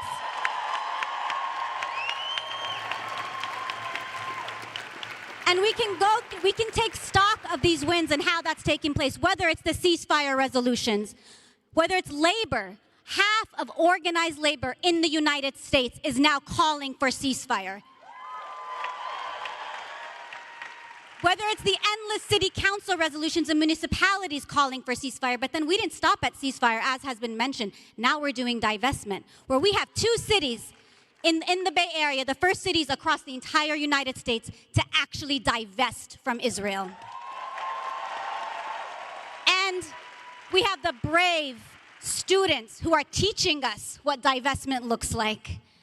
We're talking about conditioning aid for the first time. And you're seeing the inclusion of Palestine in every movement for social justice, including in teaching and across K through 12 schools, where teachers are saying, you can't silence us, we're gonna teach our kids about Palestine.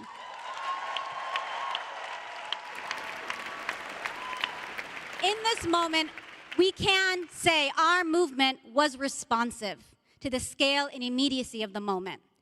We knew and we know that what we're seeing today is built on generations of work, including the people who stood up just seconds ago. And just like we witnessed in 2020 with the defund movement and abolitionist movement, where it normalized defunding police, we are in a moment where we are normalizing divestment from Israel. And if we learn from our movements and we understand cross-movement building, that it allows us not only to strengthen our movements through the power that we're able to build together, it helps us build trust and strengthen our position when we're prepared for repression against our movements. But it also helps us sharpen our strategies. And we also get to learn lessons from others. And I want to take a second to talk about a few lessons from the abolition movement. There is a natural affinity between the defund police and prisons movement and divestment from Israel. Folks are making this connection, and it could be stronger and louder. But as we have seen, if we don't already know this as a community, it's the police that are the first line of boots on the ground of Zionist repression here and everywhere. And every serious abolitionist organizer acknowledges that 2020, the upsurge was powerful, but it was also somewhat of a missed opportunity, and perhaps we were not prepared for the backlash we are facing by the ruling class. But there's also been an assessment made that we needed more base building. We needed more actual concrete campaigns and sustaining work. There was perhaps too much emphasis on narrative work and not enough emphasis on material wins and the material war. Arguably, our student movements today are waging that material war. They are making real gains, and we must celebrate. And I want to take a moment and pause here. We should not shy away from celebrating every student win for divestment on every single campus. Every win, with its contradictions, is a win for our movement. And for students, we know that this movement has spread wildly, and the amplified repression has made it even clearer to people what this movement is about, as Roua spoke about. I was in South Africa recently and had the privilege of going to their first student encampment at Wits University in South Africa. And it was amazing as a student of history to know our South African comrades, our students in South Africa, are in solidarity with our Palestinian students and allies in this country. We have so much to learn from these various movements, and now is an opportunity for us to be on the offensive, as has been said, for us to be coordinated, for us to even research what investment universities have had and where their hands are in, and what allows us as non-campus movements to attack those targets in a coordinated way from the outside to bolster our student movement. We all have a role. And how are we learning from the students? How are we, from each of our own sectors, building power in this moment, developing campaigns that actually engage the community and our allies and our neighbors and our friends? How are we building a global anti-apartheid movement? We can say today we have labor for Palestine, we have health workers for Palestine, we have writers for Palestine, we have teachers for Palestine, we have tech workers for Palestine, artists for Palestine, and of course, students for justice in Palestine. Our movement here in the belly of the beast must understand that when we call for an end to aid to Israel, we are emboldening calls to defund the police, we are emboldening calls to abolish prisons, we are emboldening calls to defeat global fascism. And we know we cannot fight for Palestine unless we also fight against settler colonialism here, unless we fight against militarism and US imperialism in all its forms. Lastly, it's important that we are prepared to defend our movements in this next phase, because when we win, we are attacked. We are making gains, but all the while, we are doing so knowing that the repression against us is intensifying. The fascism of Zionism is wielding its violence locally and globally, and despite their endless hand-wringing regarding the forward march of right-wing authoritarianism, the liberal wing of the ruling class's commitment to Zionism seems to trump its interest in defending even a bourgeoisie democracy in this country.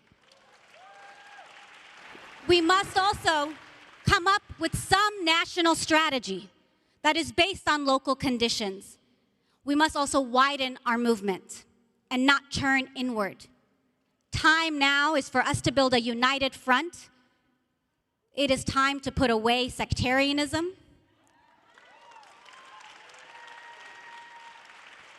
and to be prepared against infiltration. We need to embrace how every kind of political actor has a role in this fight.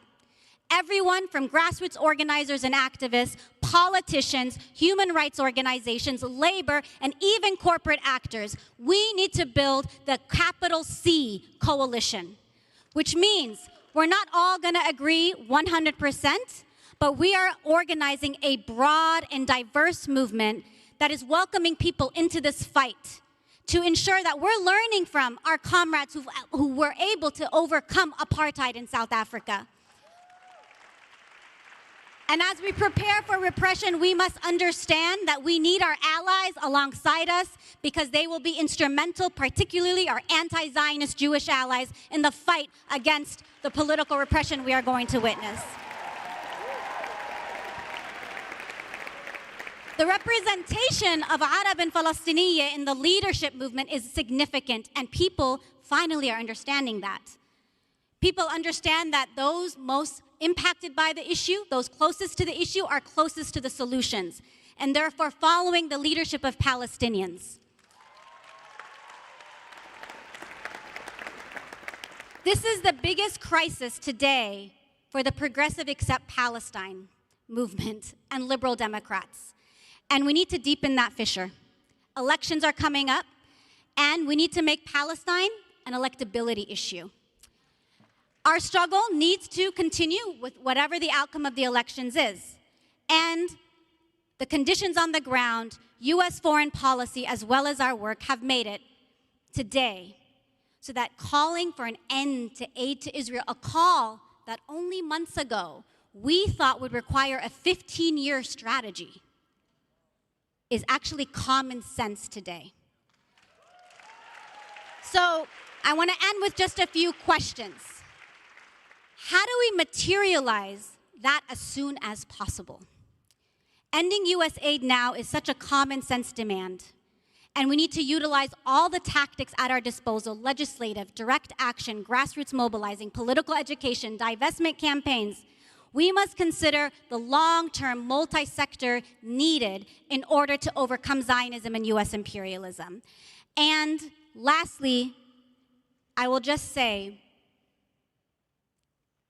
that solidarity is necessary, and solidarity will set us free. And I will end with a quote from Samora Machel, the Mozambique freedom fighter. Solidarity is not an act of charity, but mutual aid between different forces fighting for the same objective. Let's get to that objective together.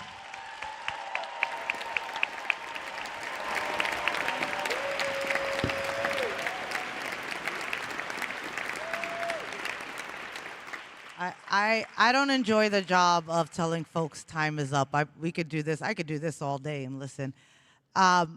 As all liberation movements, and especially those in the diaspora, we move into different ways at different times in and out of organizing experiments.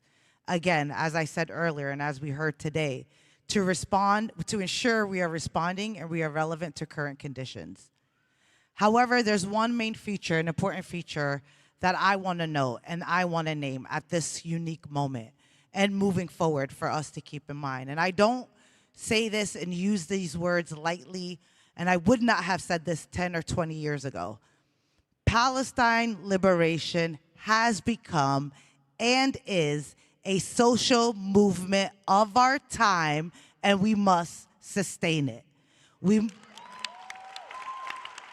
I don't use the word social movement very lightly. I don't throw around that word very lightly, but I am using it today because it is where we are, and we need to sustain it. We are sharpening the contradictions and making it clear for the entire world, the side of the oppressed and the side of the oppressor. We are showing that, and we are teaching that. It is very clear. And as Ghassan Kanafani once said, the Palestinian cause is not a cause for Palestinians only, but a cause for every revolutionary, wherever he or she is, as a cause of the exploited and the oppressed masses in our era. So many people from many different social sectors have found a place in the Palestinian liberation work and are working towards Palestinian liberation.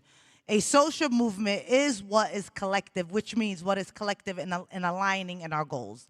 And we not need to look far. We can look in our protests in the streets, and we can find this here, right now. So all the students, give it up for yourselves. All the teachers, give it up for yourselves. All the parents and caregivers, give it up for yourselves. All the healthcare workers, give it up for yourselves. Our lawyers, our healthcare workers, our media workers, our union members, all the workers, all our organizers and activists, give it up for yourselves.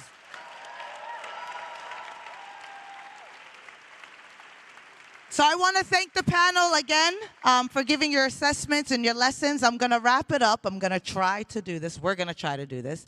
Wrap it up. Huh? We have to. Wrap it up. 30 seconds to a minute, offering a closing statement for our current social movement. And I'll start with Mohammed, Lara, Monadel, and Roua. I mean, there's really not much more to add than what's already been said, but I think the last point that Lara made about the path ahead of us and the need to essentially understand that we've made these gains and now the counterattack is coming.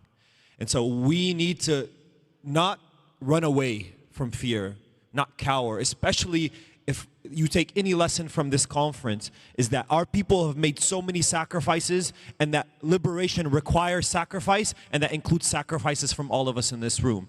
And so the way we do this is through mass collective action, where we have each other's back, where we keep each other safe, where we mobilize and revolt together, not separately. Thank you.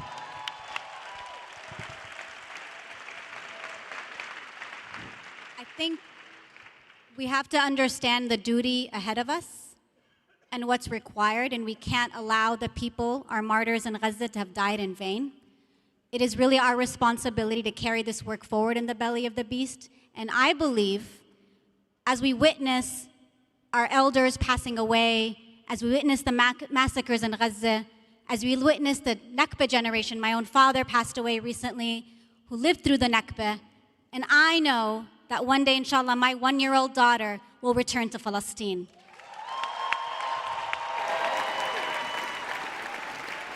We have to have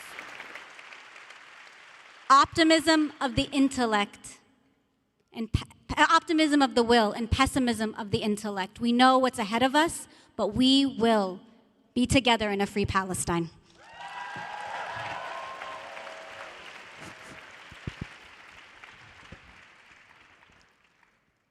I wanted to echo what Lara and Mohammed says in the fact that we have just started, and our long road ahead of us. I wanted to also address our brothers and sisters in Palestine and tell them, I wanted to, and I'll say it in Arabic, then I'll say it in English, that the enemy, أعداء فلسطين اعتقدوا ممكن أن يربحوا معركة سياسية هنا أو هناك، معركة عسكرية هنا أو هناك، لكنهم لن يستطيعوا أن يأخذوا روح الكفاح منا. The enemies of Palestine may get a winning political battle here and there, or military battle here and there, that will never ever break our spirit.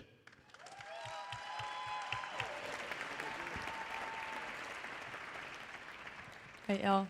I know we don't have time, so I'm just going to keep it very brief. And I think what I'm going to say is, students, young people, now is the time, right? The torch is ours.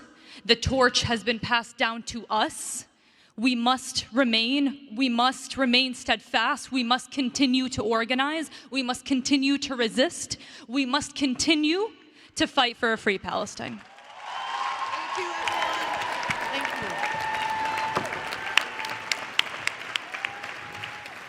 you. Okay, everyone, please stay seated. I don't want to see anybody moving. Please stay seated. We are now going to have our long-awaited keynote speaker, who through many trials, it took us many trials for her to come here, and she has made it straight from the airport.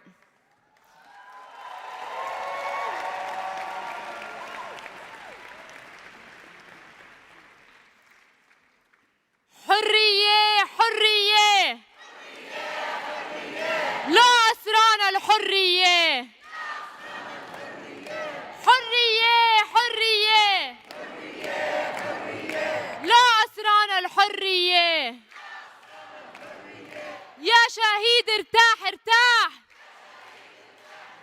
يا شهيد ارتاح ارتاح احنا منكمل كفاح احنا منكفي الكفاح. Okay, this is the time to show the ultimate respect and discipline for our martyrs. Our late martyr and prisoner, Walid Daqqa, was a mountain in our national liberation struggle. And mountains do not move. They stand as a testament to the long path of our struggle. This is why we have chosen to name this hall after Walid Daqqa, to honor his legacy as a revolutionary leader, an intellectual, and first and foremost, a fighter.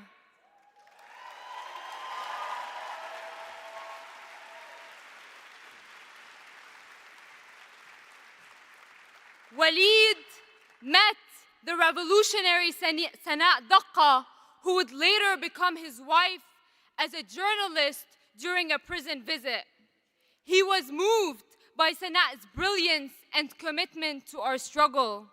His strong conviction allowed him to organize his cellmates to force the prison guards of the strongest army to bring his wife and family to celebrate his marriage inside prison.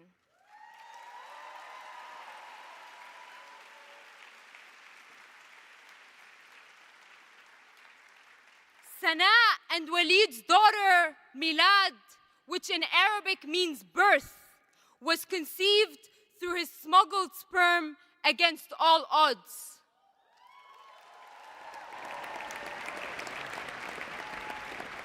By conceiving Milad, Walid and Sanaa understood that the liberation of a homeland is generational, and through Milad, they were giving birth to a new generation that will continue to fight until liberation.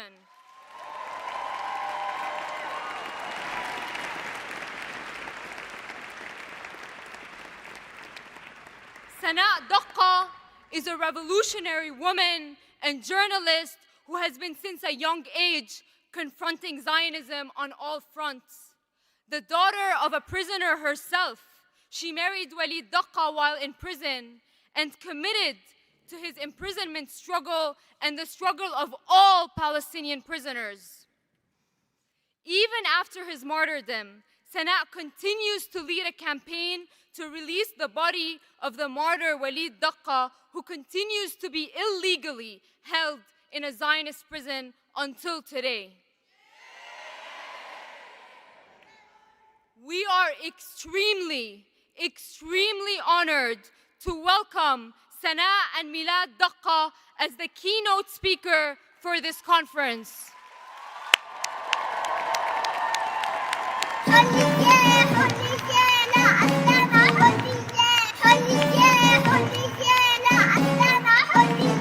لوليد الدقة في قلب محطة من غزة وباقة من القدس وعكا من نهر البحري من سهل وجبلي من شعب الثائر حتى الجزائر واطفال بلادي وكل الحرائر، اسمك يا رفيقي عنوان الثائر.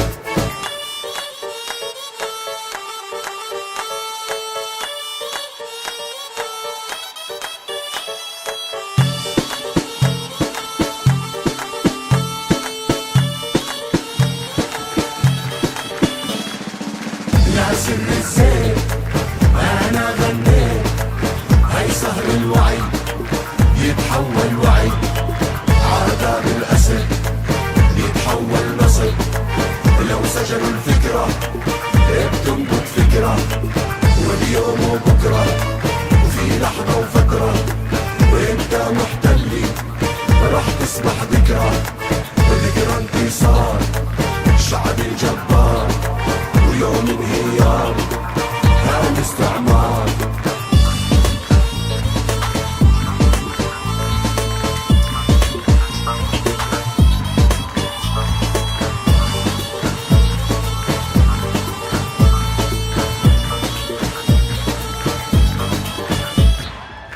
ميلاد الزهرة حكاية ثورة، تهدف حرية هانت هدوية، ميلاد اسطورة في أجمل صورة، نجم في سمانا وعلى الأرض ثورة. هاي سهر الوعي يتحول وعي، يتحول وعي. نباتات تعطر بمسك وعنبر، نباتات تحضر لا مصر نظفر، لا طلت فارس من فكر تنور، يا جبهة شعبي يا لون الأحمر، باسمك يا ولي كل وطني يفخر.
Thank you, everyone. Can we please take our seats? We will be getting started.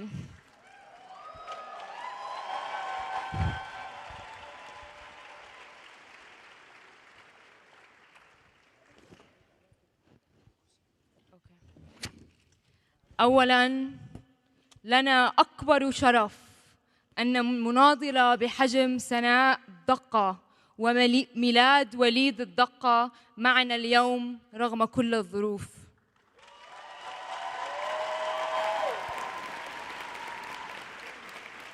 سناء، أنت مصدر قوة وأمل لكل من يحلم بالحرية وعدالة قضيتنا. أنت ووليد وميلاد قصة شعب كامل، والشهداء لن يموتون بل هم أفكار حفروا في ذاكرة وروح كل فلسطيني.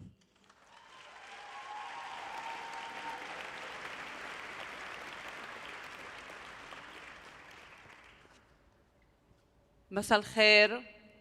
أولاً بحب أشكركم جداً على الدعوة وعلى التنظيم الرائع وعلى هذا الاستقبال الأكثر من رائع، واللي أكيد بشكل تعزيز كبير جداً لإلنا ولوليد ولرسالة وليد ولقضية وليد ولبنته ميلاد. أهم شيء اللي هي رح تحمل رسالته للمستقبل، مثل ما قال وليد، ميلاد هي رسالتي للمستقبل.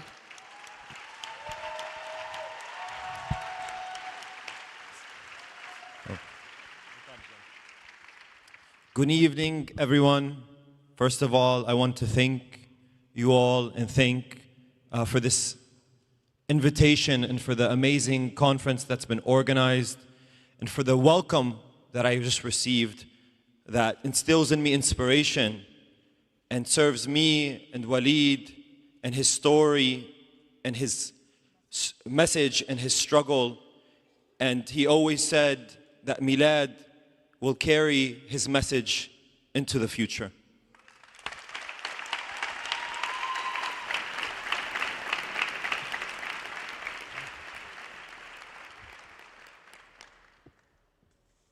استشهد وليد في السجون الإسرائيلية بعد 38 عام من الاعتقال، وليس لدينا أي شك بأنه قد اتخذ قرار بتصفية وليد.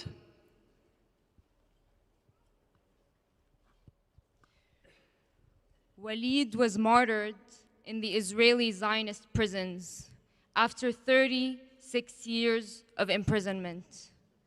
We have no doubt that there was a decision that was taken by the prison authorities to assassinate Walid. وكنا نقول دائماً وما زلنا أن العدوان على شعبنا في غزة هذا العدوان الهمجي البربري يشكل فرصة أيضاً للتخلص من أي أسير يريدون التخلص منه. We always said, and we still continue to say, that the aggression on Gaza, this barbaric, savage aggression, has created an opportunity for the Zionists to end whichever prisoner they wish to end. ووليد كان على رأس قائمة الاغتيالات. استشهد وليد بعد ساعات قليلة من نقله إلى المستشفى، أي أنهم تركوه في السجن ليموت ونقلوه إلى المستشفى حين لم يعد هناك ما يمكن عمله لإنقاذه. And Walid was on the top of this list that they wanted to assassinate. And we know this because he was martyred after a couple of hours of arriving at the hospital, meaning that they left him in prison until there was nothing that could be done when he got to the hospital. نحن ما زلنا بمعركة الإفراج عنه وتحريره من بين أيديهم كي يحتضنه تراب وطنه. We are still in the middle of the battle to release him from the Israeli prisons so that we can bury him in his nation's land. فكما تعلمون الصهاينة ودولتهم هم الوحيدون في العالم الذين يحتجزون الأموات في ثلاجاتهم. دولة تقدس الموت والعنصرية.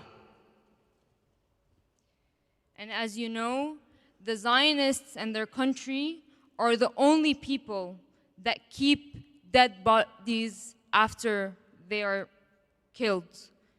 And that shows that this is a country that sacrifices death, sanctifies death over life. ما يعزينا هو أننا في الجانب المشرق من الإنسانية. نحن نتفوق عليهم أخلاقياً بعدالة قضيتنا وبتمسكنا بأرضنا ووطننا.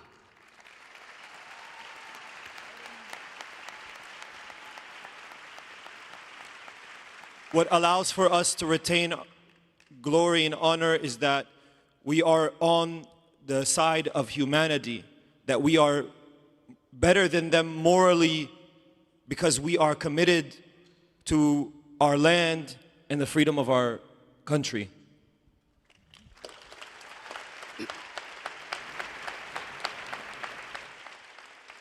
هم في الجانب المظلم من الإنسانية. هم الوحوش البشرية. وكما قال وليد يوماً على لسان ميلاد. They are the ones who are on the dark side of humanities. They are the human monsters of humanity.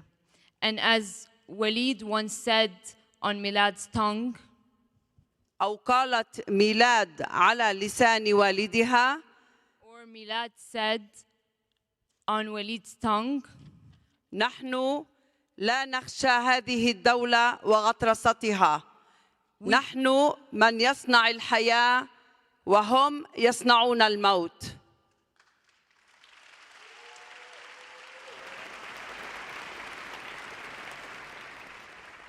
we do not fear this country as we produce life while they produce death.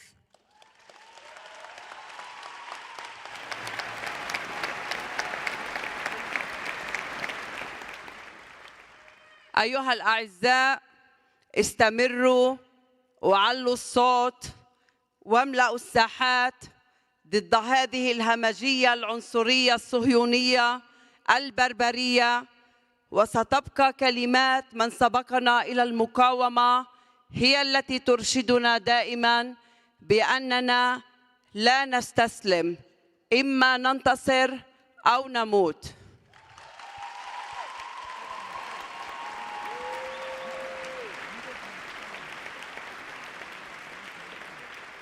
To you dear attendees, I say continue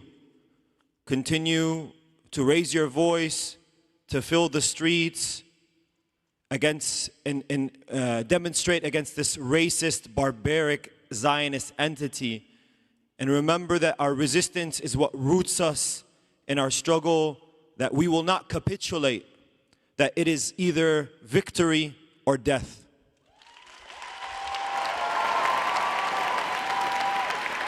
شكراً لكم.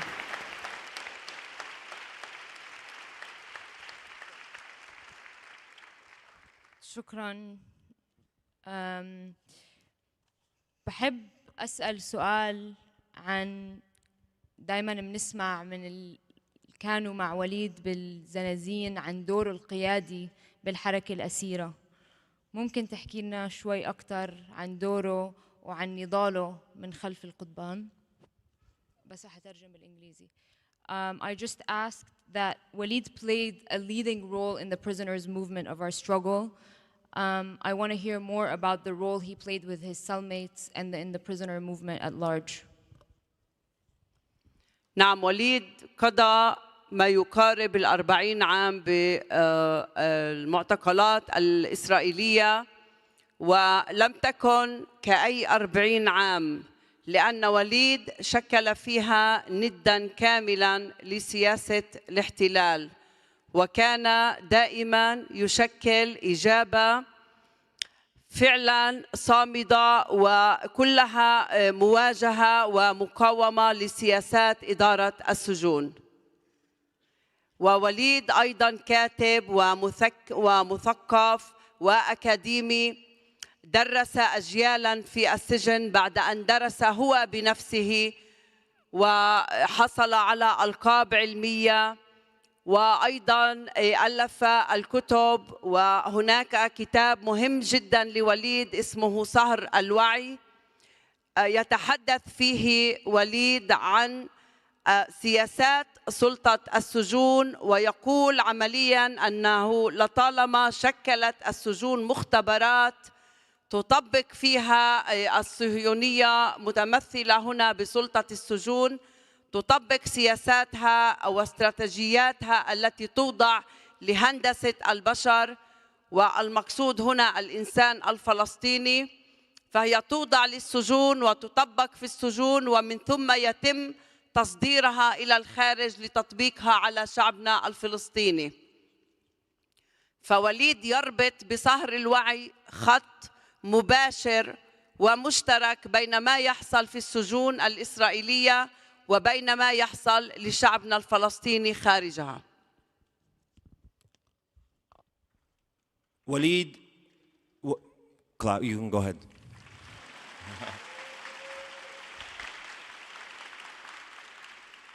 Walid spent 40 years, nearly 40 years in prison, 40 years unlike any other. And throughout the duration of his time there, he would always produce a thought around what it means to respond to his conditions, to resist, and to confront. And Walid was a writer, a thinker, an academic, and he taught generations within prison after he himself was taught in prison. And he wrote many things, and he wrote a book specifically titled Searing of Consciousness. And it discusses and evaluates the politics of the administration of the prison system, the Israeli prison system, and articulates how the strategies and the politics of the administration of prisoners inside of Israeli prisons, predicated on the complete control of the human man. And that this project of, this engineered project of developing control of man is produced in prison and exported outside of the prison to be implemented against the entirety of the Palestinian people, that's meant to destroy them as humans.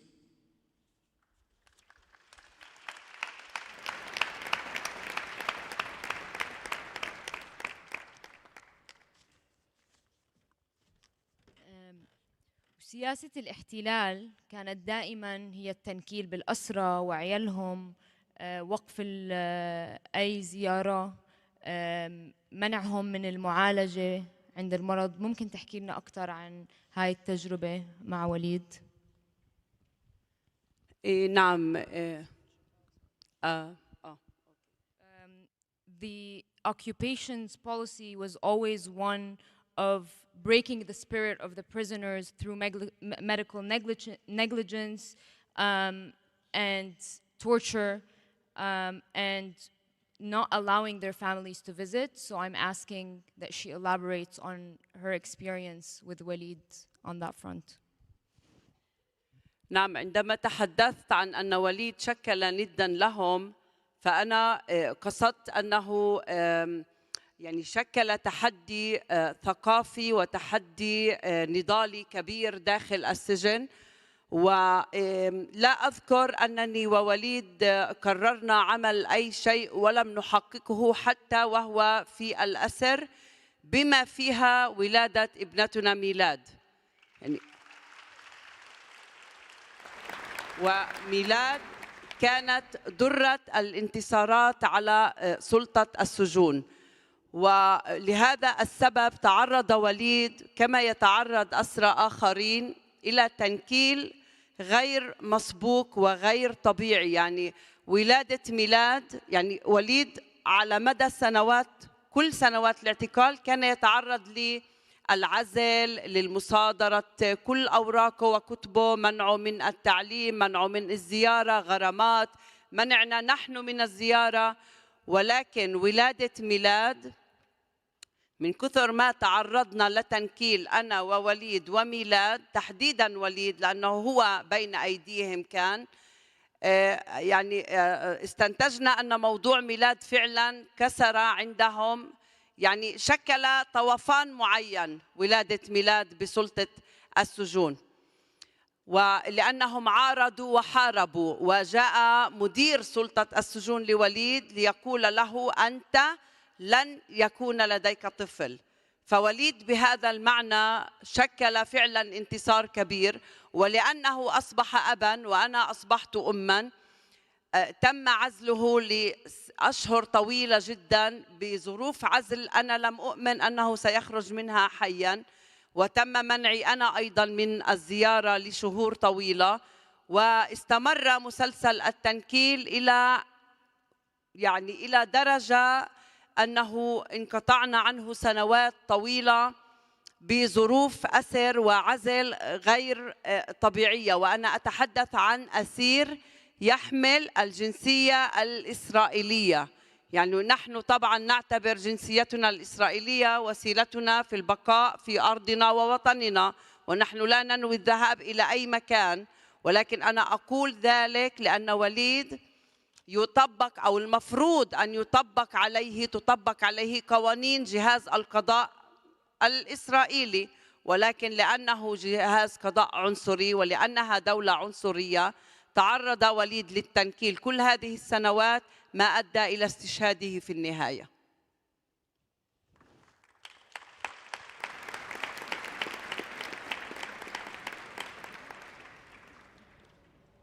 When we speak about Walid, Walid created a challenge for the prison guards and was a fighter against the prison guards on every level. He created a cultural challenge for them through his writings, through teaching, and through learning. And what he got in response was always abuse and torture. But there was nothing that me and Walid planned on doing that we didn't do. And our biggest victory against the prison guards and imprisonment was Milad.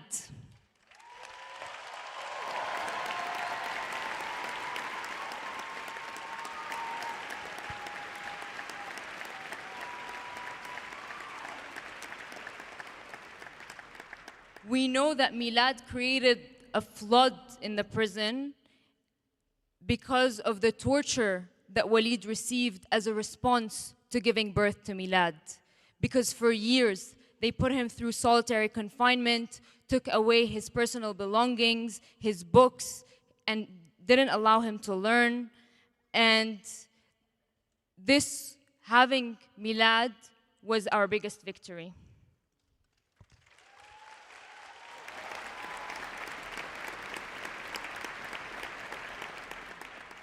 After I became a mother and Walid became a father, he stayed in solitary confinement for years, and I honestly thought that he will not come out of it. The abuse went on for years and years, and I want to mention here that Walid has Israeli, quote-unquote, Israeli citizenship, and we see this as a way to stay on our land because we are not going anywhere and we will continue to fight on our land. But this is to tell you that he should have legal rights, but this is a racist country that continues to abuse Walid, until his martyrdom.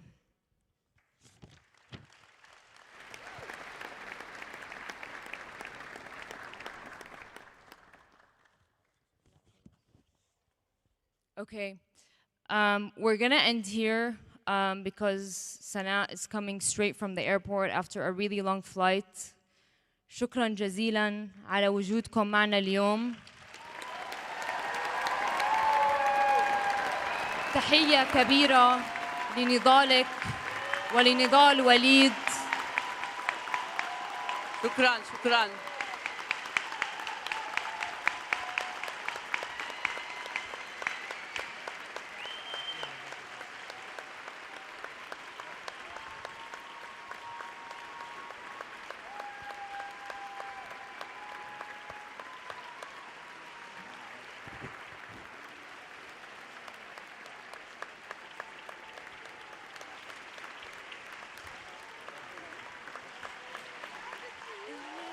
Nabulsi for you.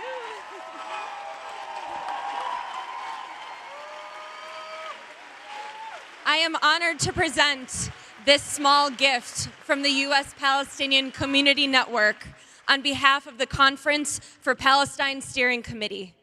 This is only a small token of our appreciation for all that you and your family have endured and sacrificed for our people. We hope that you know how much we admire and love your family and honor the legacy of Walid that continues with you and the beautiful Milad.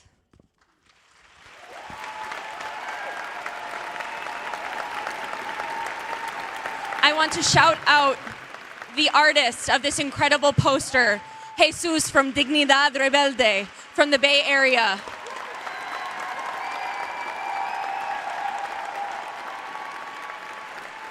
And I will next read the excerpt from a letter that Walid had written from prison to his then unborn daughter that is featured here on this poster.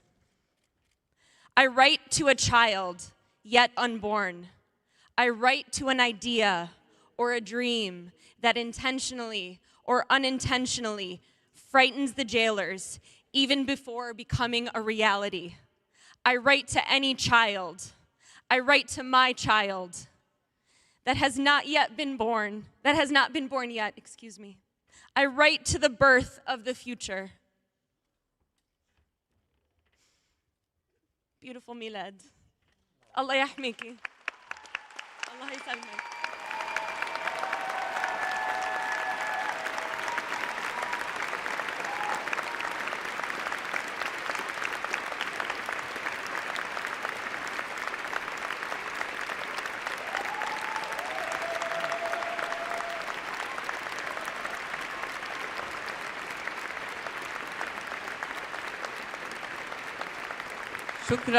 شكرا لكم. وليد طبعا هذا اللي اكتبه لطفل لم يولد بعد، كان طوال كل سنوات الاعتقال يحلم بطفل وكان يكتب له رسائل، يكتب لها رسائل، وهي واحدة من الرسائل اللي كتبهم وليد قبل ما تولد بلاد تقريبا ب 15 سنة. فوليد كان من الناس اللي بيحلموا على طول وكان يطوع الحلم للواقع مش بالعكس. وليد كان إنسان حر برغم 40 سنة سجن، ولا مرة كان أسير.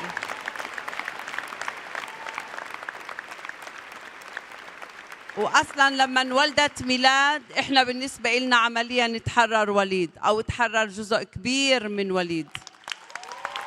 شكراً. Thank you. Mic check. Thank you again.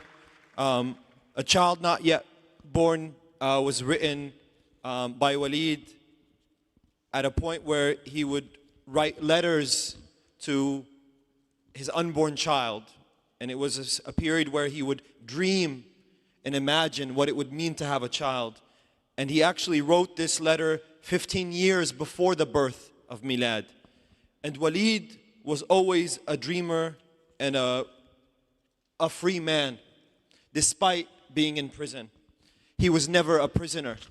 And in fact, we believe and we hold firm that Walid was freed when Milad was born, or a huge part of Walid was freed when Milad was born. Thank you.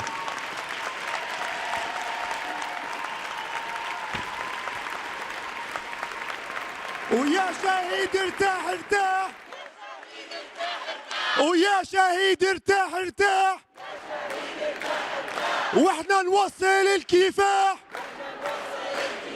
واحنا نوصل الكفاح، ويا وليد ارتاح ارتاح، يا وليد ارتاح ارتاح، واحنا نوصل الكفاح، واحنا نواصل الكفاح. Free, free Palestine. Free, free Palestine. Free, free Palestine. Free our prisoners, free them all. Free our prisoners, free them all. Break their chains and let them fall. Break their chains and let them fall.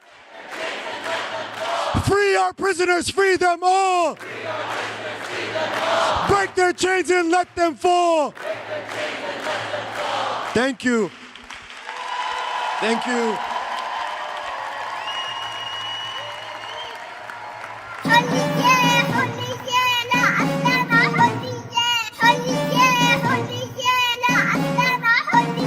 لوليد الدكة في قلب محطة من غزة وباقة من القدس وعكا من نهر وبحري من سهل وجبلي من شعب الثائر حتى الجزائر واطفال بلادي كل الحرائر اسمك يا رفيقي عنوان الثائر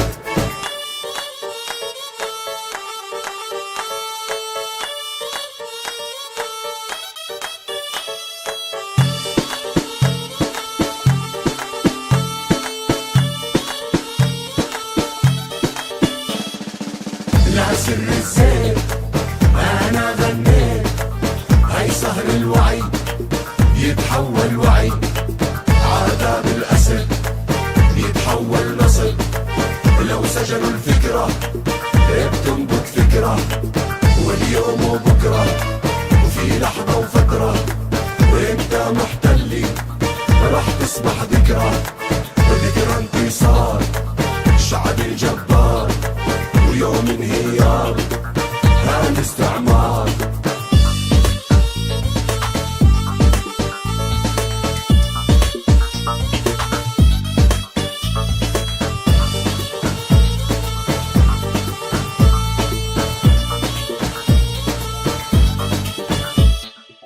ميلاد الزهرة حكاية ثورة تهدف حرية هامتها قوية ميلاد اسطورة في أجمل صورة نجم في سمانة وعلى الأرض ثورة هاي سهر الوعي يتحول وعي يتحول وعي نباتات تتعطر بمسك وعنبر نباتات تتحضر لا مصر نطفر لا طلة فارس بالفكر تنور يا جبهة شعبي يا لون الأحمر باسمك يا وليد